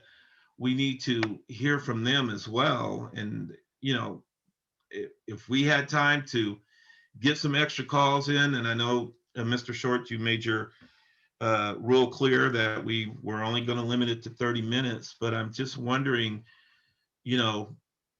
what could we hear from those Rancho parents? What could we hear from their experience, whether DL is working, whether in-person's working? So I'm just kind of curious about that, to see how that would go. You got to sell me on this AB combined. You got to sell me on how that's going to work in the passing periods, because what I'm hearing right now doesn't seem like it's going to work. But if you can show me how that's going to work, then okay, I can take a look at that and say, okay, well, yeah, you've got a good point. Now, I agree. I think our kids need to be back 5 days a week. However, I think we need to focus on other things, i.e. graduations, because that's coming. Final exams, that's coming. I just don't want to disrupt any of our students in their learning right now. So that's my take on it. Like I said, you got to sell me on that passing period and just show me how that's going to work. And like I said, thank you, Mr. Reed, for clarifying the governor's statement. I got a little nervous. But yeah, we just need to, like I said last meeting, we just really need to hone in on what we can do to make things right and get our kids back in full time. I would go on a limb and say no restrictions, but obviously there might be a mask mandate in, but we need to make sure that we have our ducks in a row. So those are my thoughts, Mr. Short. Thank you so much for letting me make that comment. Any other board final comments? Mr. President? Mr. Reed. Yeah, thank you. So, I'm probably going to make comments that everybody's going to be mad at me, but that's okay. Would I like for our kids to be back in school 5 days a week? Yes, I would. Would I like them to be back 5 days a week starting tomorrow? Yes, I would. Would I like to, have them in school a traditional day wearing masks 5 days a week? Yes, I would. But, we need to be realistic here. I mean, we could, I could say, yes, we're going to fight for that. And we're going to fight and to get that. And that's going to result in probably a 2-month negotiation. So while I can be saying, hey, look at this, we're fighting for you for 5 days, in reality, your children are probably going to get 5 days of that at the end of the school year. They're not going to get 4 days until that is fully negotiated out. And, I can't do that. In good conscience, I can't suggest that be the direction we provide our staff, even though I'd love to do that. And, maybe if we were back, and if we never went to, purple and we were in red and we were having this conversation in December when we were in red about giving direction to staff to fight for a 5-day in-person model, yeah, okay. Because we still had, even if it took 2 months, we still had time. But we don't have 2 months. We have 7 weeks and the school year is finished. So based on that, and I think there was a misunderstanding. I think some of the speakers felt that we didn't need to negotiate, enter into negotiated bargaining for 4 days with the current schedule. My understanding, and Superintendent, please correct me if I'm wrong, is we do, because right now we have 6 feet in the MOU. We need to reduce it to 3 feet. But that's a single issue that we would be negotiating a revision to. Am I correct, Superintendent? That's correct. What I said doesn't change is the schedule. Right, the schedule remains the same. Okay, so, and that's part of why I was trying to get some understanding from Mr. Ogden earlier on regarding how long the negotiations take on average. Obviously the school board members are not in the room. We are not engaged in this negotiation. Staff is negotiating on behalf of the school district. So, it was important for me to hear exactly what is realistic and what is unrealistic. So would I prefer to get 4 days on the current schedule where we merge A and B and get our kids back ASAP, because the negotiations would be more concise and not elongated, over saying I'm fighting for you for the next 2 months and then maybe get your kids at best a week of school back in a traditional format? I much prefer the 4 days with the current schedule. And, and again, I hate to be the person that says we need to be realistic, but we do. I mean, we don't have a magical wand to make things turn out the way we want them to turn out. we have a structure that we have to work in, whether we like it or not. And I think the realistic option for the board to give staff direction on is to merge A and B and give students the choice, whether they want to go in person or whether they want to remain remote, or, you know, based on their mood in any given week. Maybe one week they want to be in person, maybe the next week they want to be remote. But the key is getting that 3 feet gives the students that flexibility, that option, that freedom to make that decision on their own. And what's more empowering for a student to be able to make decisions? I would strongly recommend giving staff to go back and have a conversation with the union to talk about merging A and B for secondary schools as quickly as we can. Ideally, it would be great for it to be the week we come back from spring break. But if you're telling me that it's not realistic and we can't do it till the week of April 13th, okay, that's fine. So as for passing period, and Mr. Clark, you're probably not going to like what I'm going to say here now, but if we can have football players playing football without masks on at the line of scrimmage, then I don't think we have any problem with students walking between classrooms with masks on. And I guess I would hazard to say, if we really are that concerned about students walking from period to period with masks on, then maybe we should cancel the rest of the football schedule. Don't say that. Okay, Well, touche, my friend.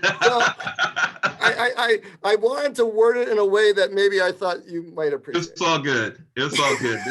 This is what governance is about. So yeah, you got me. All right. Those are my comments. Thank you for that, Mr. Reed. Yeah, we got your poll vote on that, so I greatly appreciate it. Now, who's the next? Mr. President. Mr. Hoover, go ahead. Thank you.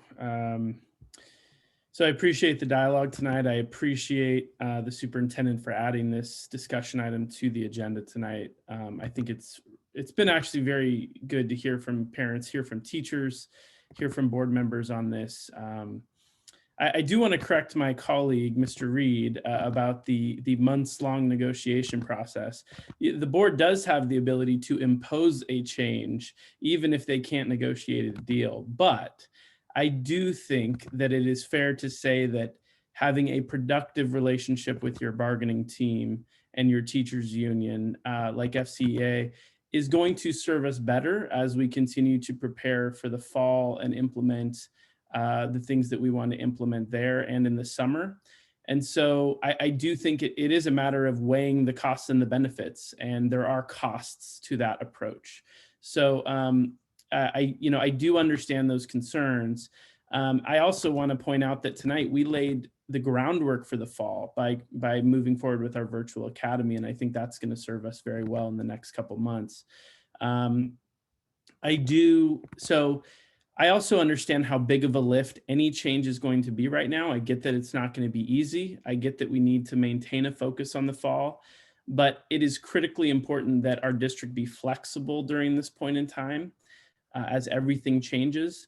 And as circumstances change, we have to be able to adjust. And, we met last week. The world is very different than 5 days ago when we met. When we met last week, we didn't have this kind of flexibility that we have today with the spacing requirements. And so I think it's critically important that we do make a change. I think, we all agree that in-person instruction is necessary for our students to thrive. We all know the consequences of not fighting to expand in-person instruction.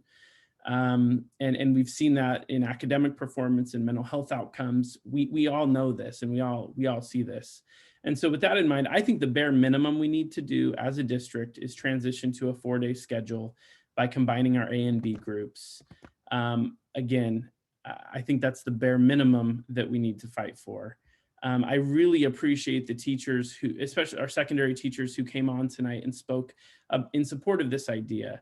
And I also want to kind of address the issues Mr. Clark and a few other folks brought up about options. I mean, I think we need to remember that this schedule does not remove options from anybody. In fact, it's all about providing options, maximizing in-person instruction, and continuing to offer the same distance learning options that we've offered the whole time. Nothing is going to change for any family. If they want to do full distance learning, they can do that. If they want to do full in-person instruction 4 days, they can do that. We invested in the technology that we did so that we could provide these options. And I think combining A and B provides the most in-person instruction possible for the least disruption, which is really what we're trying to avoid. I think it hits that perfect medium, that perfect compromise that we're really looking to hit. And in regards to can this work, there was a lot of questions about spacing and about, we know this can work because there are other districts that were lucky enough, I guess you could say, to have reduced spacing requirements and move to that prior to the January 14th guidelines. We know that it's working in other districts. We know what our traditional classroom spacing is. So I do absolutely think this can work, and I think it's already working in a number of different places. So I'll close with these two things. And personally, there are a number of things I would love to renegotiate given this new flexibility, but I understand where my colleagues are and I understand where we're moving on this. But to me, in my mind, there's two things that we really have to include when we go back to the table, if we give direction tonight to move to a 4-day AB hybrid model. And well, first of all, that would be the first thing. So it would be to go to an AB hybrid model 4 days. So the second thing is we have to renegotiate. We have to renegotiate special education.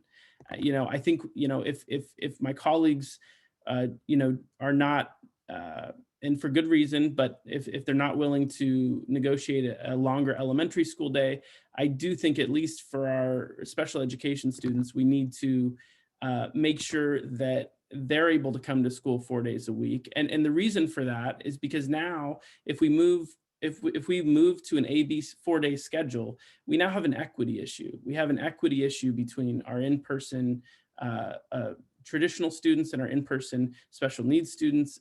And I don't think that's something that we as a district should have. And so I think that inequity would need to be changed at the bargaining table. And then the second thing I would say is, I believe that April 6th, when we come back from spring break, is a must. I think we need to implement by then, and I know what kind of lift that's going to be. I know we need to send out a survey, but hear me out, because I really think at this point, we start tomorrow, not just with the survey, but with setting up the classrooms. Set the classrooms up in a way that we assume we're getting everyone back. We set the classrooms up in a way, and then we use the survey data to help inform our teachers who they can expect when we come back. But I think Mr. Huey's point about a parent volunteer coalition, we have so many parents, please sign me up too. I will come, I will lift desks and bring them into classrooms, whatever it takes. But I really do think that this is possible by April 6th. I know that's a sticking point. I know that's going to be tough, but I think that should be our goal. So that would be it for me. Thanks. Thank you, Mr. Huey. Yeah, thanks, Board President. On this last point, Mr. Hoover is making regarding the parent volunteer committee, whatever we might want to call that, it dawned on me during public comment that I think we just pulled this off, right, with the vaccinations. We had as far as I know, somebody correct me if I'm wrong, but we had a pretty large number of volunteers that we mobilized in order to get the vaccinations done. So just from a logistical standpoint, it seems to me like that's a possibility. We can do that within the rules that we have. Please, if there's any other info out there that I'm not understanding, correct me on that. But from what I know, we've already kind of done this recently. So I'd agree. I don't see any reason, if we can get our community behind this to help volunteer, to help move some desks, there's no reason I wouldn't move to or direct the staff to negotiate that we get our students back 4 days a week following spring break.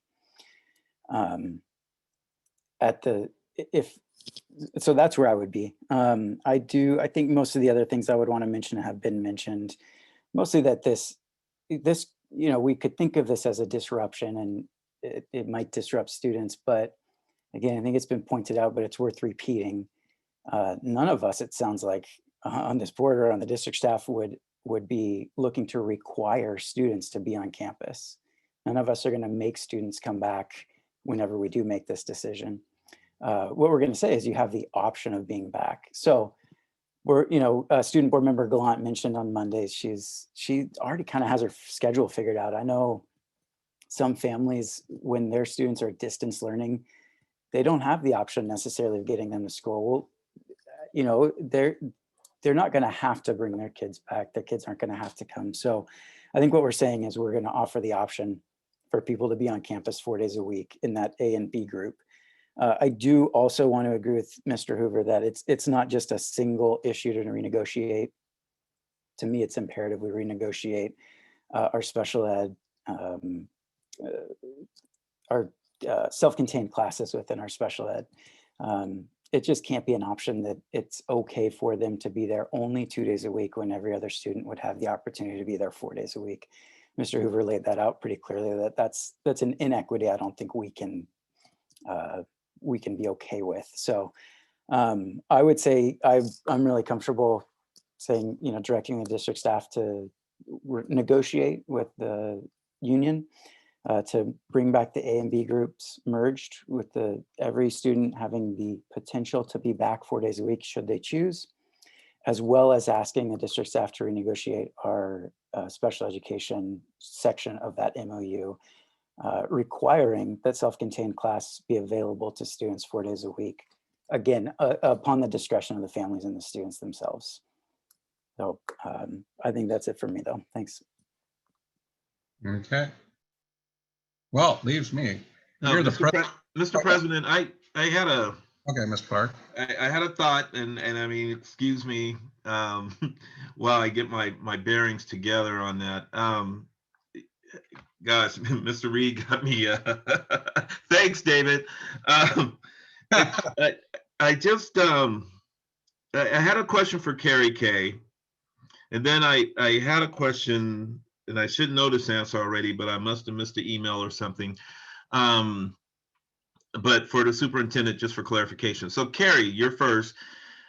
I know we're safe in California. I mean, I know we're doing everything that we possibly can. We get shots in the arms, our numbers are down, it continues to trend down. But I look at the rest of the nation and everybody's like going up 5%. Do you see us going up for any reason? I pray to God that we don't, but do you see us going up? Do you see an uptick in California, even though I think we're probably the leading state of getting vaccinated and everything, but do you see that happening at all? And it's just a general question. I don't mean anything by. Yeah, well, I can't weigh in on that with 100% certainty, but I'll tell you, in any of these conversations, the wild card is human behavior. We are heading into spring break, but we've also been through President's Weekend, and we've been through Thanksgiving and Christmas and Halloween, and granted, Thanksgiving and Christmas we were in purple, but we're heading into spring break in a new color tier, and with fewer cases than we've been experiencing across the state. Okay. So with that knowledge, and with the knowledge that we are able to get a lot of our folks who want to be vaccinated, that decreases the risk of hospitalization, decreases if someone does get the virus, the intensity of their illness, doesn't make it go away 100%, doesn't erase risk. But the more we get vaccinated, the higher we get to herd immunity. Right. And so all of those things point in a great direction. So, but again, the wild card is human behavior. And I think we've seen that exhibited in some states that have warmer climates and earlier spring breaks than we do here. Yeah. Okay, thank you for that. It was just a thought that I had, especially when we saw what was going on in Florida and all these other states that are like, you know, the uptick is real. Those other states don't have going for them that we have going for us, Florida and Texas, is that their restrictions have not been as tight or as ongoing as we have had here in California. So that's another factor to consider. Okay. All right. Thank you. Just curious. Well, Kara, while you're on board, I just wanted to kind of piggyback what Mr. Clark's saying. When we're talking about volunteers, I noticed the restrictions said we can't have any visitors on school sites. So would that restrict us from having any non-employees like volunteers on our site? I think that would be a restriction we could not do. Is that correct? Correct. That is in both the CDC guidance and the CDPH guidance, is to limit your non-staffed visitors. So limit those kinds of experiences. I think you need to consider when we look at that, we probably also need to look at insurance and liability and those kinds of things. And I see that Jennifer turned her camera on. So if we had any specifics, she might want to speak up on that. Yeah, I just want the board to understand the restrictions. We didn't have a lot of dialogue on it, but that does kind of restrict it. But that creates the logistics of still opening up. But so anyway, go ahead, Jennifer, if you have anything to add. Just that, yes, that insurance thing does perk my ears all the time. So thank you. Good evening. But you did cover it, Board Member Short, President Short, that we are still limited on non-essential visitors and volunteers and activities, and really trying to keep that as much as possible. And so we can try to evaluate a situation and see, but it is very limited at this time what we could try to organize and how many people we could have on, and we did have to do a lot of organization in doing the previous events to get that approved, and it was dependent on the use of the facilities. There's a lot to it. I could try to explain the use of the facilities and the connection that we have to the public health on using public property versus just us trying to organize events. It's different. So I'd have to look at insurance requirements for that. Appreciate that. Okay, thank you, Jennifer. So I thought that was well worth for the public and also the board to hear on some of the, so that kind of segues. So, Mr. President. Okay. All right, Mr. Clark. You totally cut me off, but that's okay.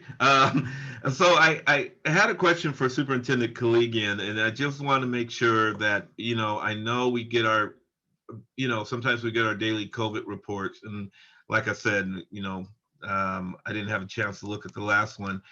Has there been, since we had our secondaries back on campus, has there been any quarantines at either our middle schools or high schools?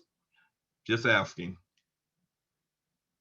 And I'll ask Mr. Ogden because his department tracks that, but we have had quarantines off and on this whole time. We've seen a downward trend, but there are some days we have none, but I think in the last 2 days we've had some.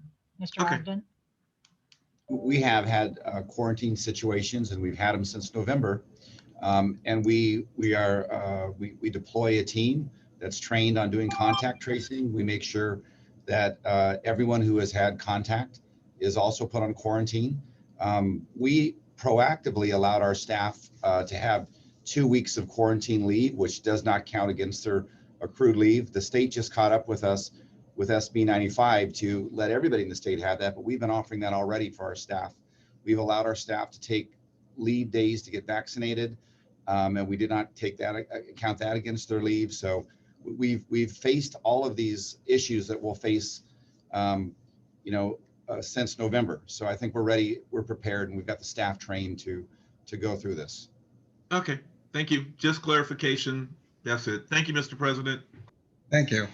So, okay, for my final comments, I want to thank everybody, parents and teachers and staff giving the comments tonight. It really, really helps all of us to make some sound decisions here. And it's tough. I know, I would just like to have all kids back and have it regularly tomorrow. And I keep reminding everybody that we're still in a state of emergency. And the word hybrid is really, we should be using the word transition, because we're still transitioning in the middle of a pandemic. I know we're getting vaccinations. I got my second shot Saturday. Sometimes it makes you feel a little awkward. We have a couple of days, but again, just like Carrie Kay says, it doesn't completely eliminate all the restrictions. So going from 6 feet to 3 feet, we're still under restrictions.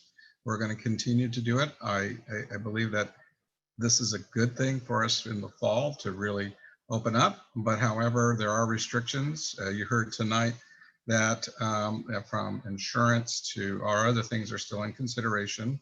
Also, the quarantine issue, like we just talked about just now, could be problematic for us. We're just going to have to wait and see. We did that with the elementary schools and the secondary. We learned right after holidays or like spring breaks, we had spikes. So I think this is an opportunity to open it like this. Our superintendent says open up April 13th. Is that correct? To wait that 1 week after and gives us more time to prepare. I think that's practicing what we've learned already from elementary schools and others with the data that we've learned. I think that's a good thing. I mean, I think the opening up April 6th is way too early. The logistics is just not there for us. But the other thing I wanted to say is, you know, we do have at least 40,000 parents. We have, 20,000 students. And we have to think about all the kids in the district. We're a unified district. And if we're going to unify, we have to think across the board.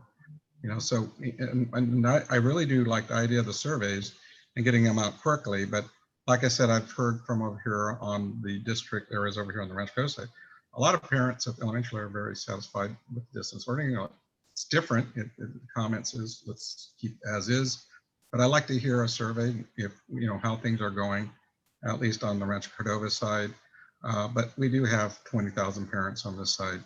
And so I would love to see what the surveys can go out and do it. I know we're going to be limited in capacity on the surveys, but I know we've done them in the past, but that'll be up to superintendent and staff to get those out quickly. I know, I think you were talking about maybe tomorrow, Friday, maybe, is that correct, Sarah? So that's good. So we're going to get that data. So again, the elementary schools, if we did the elementary schools, it'd be a major disruption. From hearing all the comments from teachers, emails that I've gotten, I think that would be disruptive at this point. I know we can think of all possibilities, we can do all kinds of things, but detaching students from their teachers at that level is really probably doing more harm for the kids at this time, especially with the limited time that we have left. So there's a lot of areas that I would think we just want to leave elementary like it is. So I'm for what we're talking about leaving elementary as is. So because due to the logistics and time limitations, as we all talked about tonight, we're just down to 2 months here. We are, I want to remind everybody, we are still the leaders in the region. We were opened up the first ones early. We're the ones that are leading the way. We are the ones that have been doing it in the region. So yes, there are, surrounding jurisdictions, but there are different jurisdictional issues and different, tier levels. I mean, they had different situations. And I do want to recognize tonight, and this is an opportunity, our superintendent, Colleen got the superintendent of the year for going through this. And I want to congratulate her tonight. And I think it's well-deserved. And I think that's what the district, so give her a hand for that. So thank you, Sarah, for representing the district really well. Well, that says a lot for what we're doing here. We have a leader like our superintendent, our staff, and everybody, and the board is doing a great job, I think, in deliberating and doing as part of that equation. So let's keep doing that. But as far as the rate of return on investment across the district, we have to look at that. So again, secondary, combining A, B, I think is the least disruptive. And I think that would still allow us to get 4 days a week.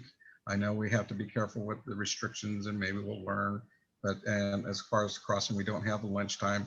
We're going to have a good plan in place. I believe we have the history of doing successful implementation of this with the staff. So I have full confidence we will come up with something that's going to be safe and transitional for everybody.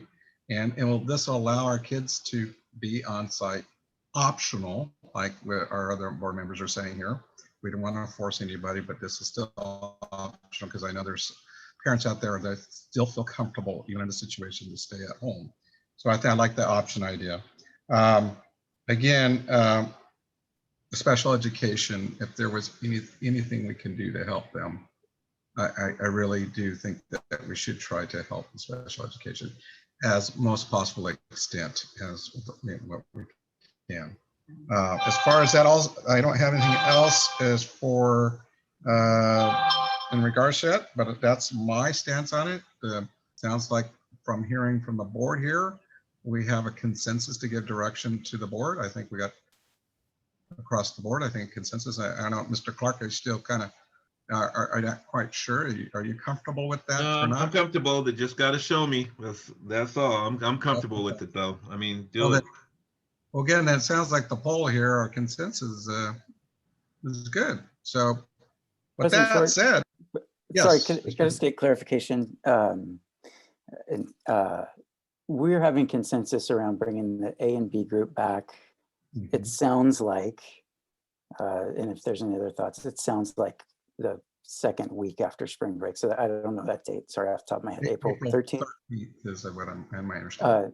And do we also have consensus around changing the MOU so that there's no longer an option to be less than 4 days in our self-contained special ed classes, but it's up to the families whether they're there for 4 days? Well, okay, let's do a separate poll on that.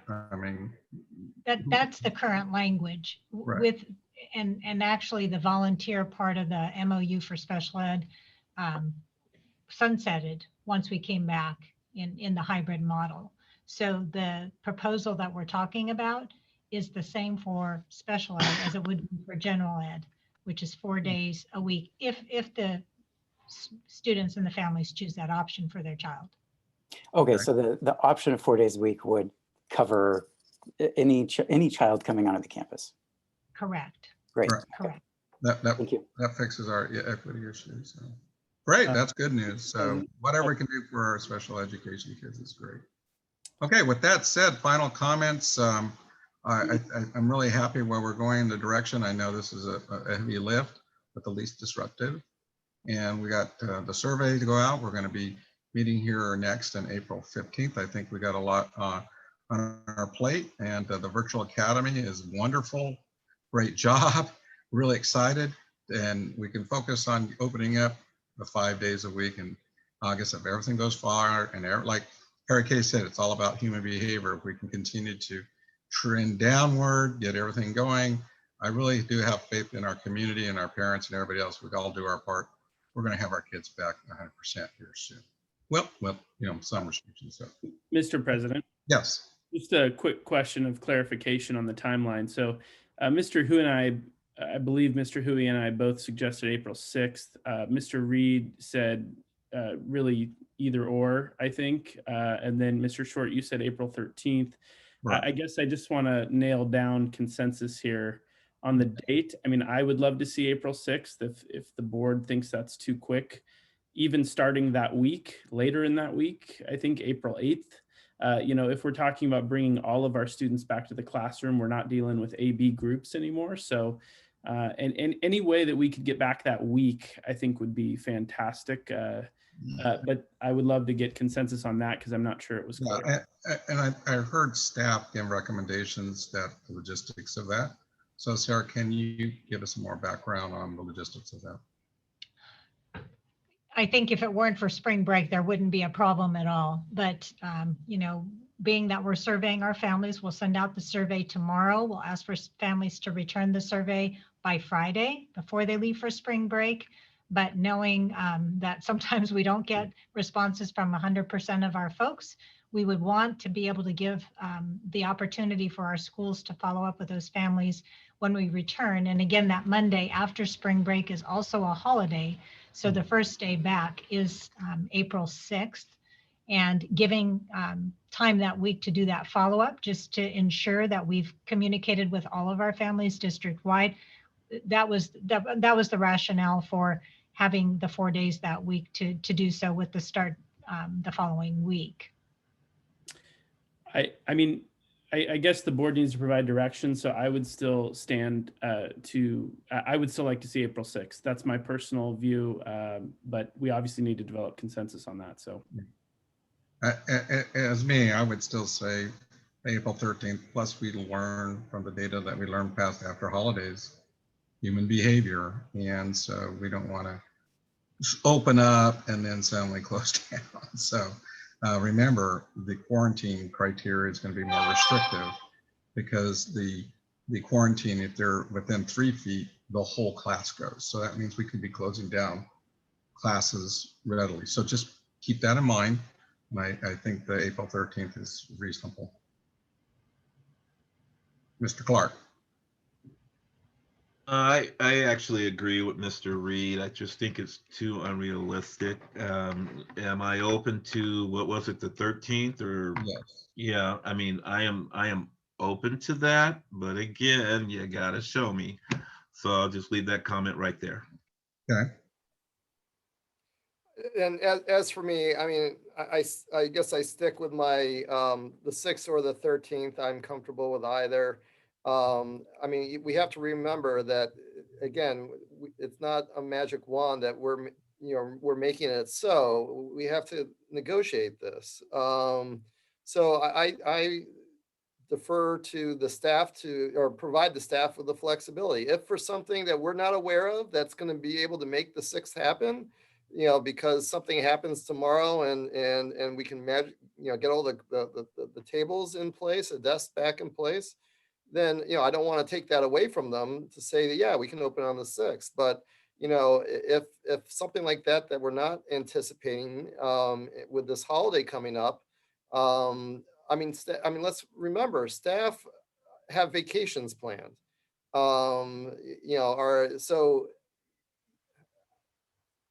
We just have to keep in mind that there's obviously, there's people involved in this process. So,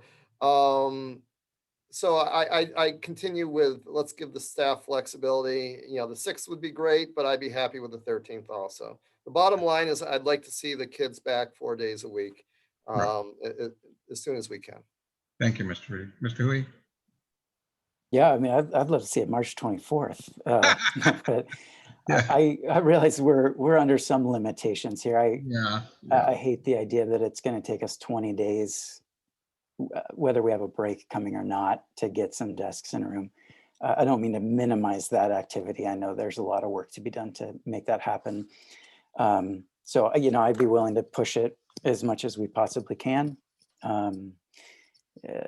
Just, reading the tea leaves between Mr. Reed and the rest of the board, I mean, it sounds like the date we're going to land on consensus on is the 13th. I'm open to something sooner than that if we have consensus around it, though. Okay.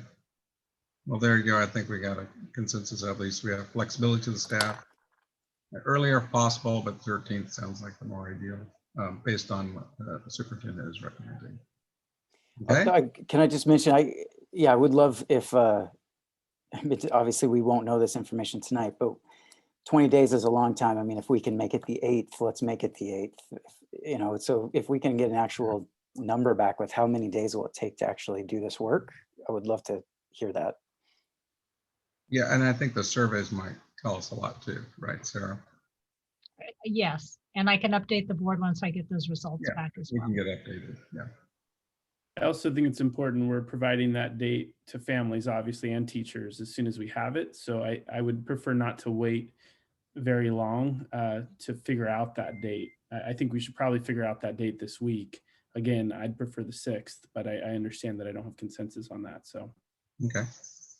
All right. I appreciate the board's comments. This is a discussion item. Thanks, Superintendent. I think, do you have enough consensus and direction for staff? I think we're good. And do I have a motion to adjourn? Mr. President? Yes, sir. If it's possible, can I make a couple acknowledgements? Sure. I just want to, congratulate Dr. Koligian on her honors as Superintendent of the Year. And I also want to congratulate, because the next meeting we have will be the 15th, and at my old age, I'll probably forget. The Folsom Middle School just received their Distinguished School Award, and I want to personally congratulate Terry Daniels and her team. I was actually just out there last week, and I didn't even know they applied, but I want to congratulate them, and I want to congratulate her predecessors as well. The ones that before her, Mr. Bliss and Mr. Mahoney, for working on that to build Folsom Middle School program the way that it is. So I just wanted to give that shout out to them, thank them for all their hard work, and it's another distinguished school in our belt. So we're all good. And Mr. Reed, personally, I want to thank you. You had to put the football on my face, but that's okay. It's all good. But you know, I just want to thank you and the board for this dialogue, and let's make this happen, folks. I mean, we've got a lot of work to do ahead of us. Let's do what we can and get our kids in, you know, make them happy, and just, man, we got to make it happen. So that's it. That's all. I'm done talking. So the show is yours, sir. Okay, do I have a motion to adjourn? A motion. I'll second. Okay, well, all in favor, say aye. Aye. Aye. Aye. Thank you, everybody. We are officially adjourned. Thank you, Sarah, and thank you, everybody Thank else. you. You have a good evening. Thank you. Good night. Good night.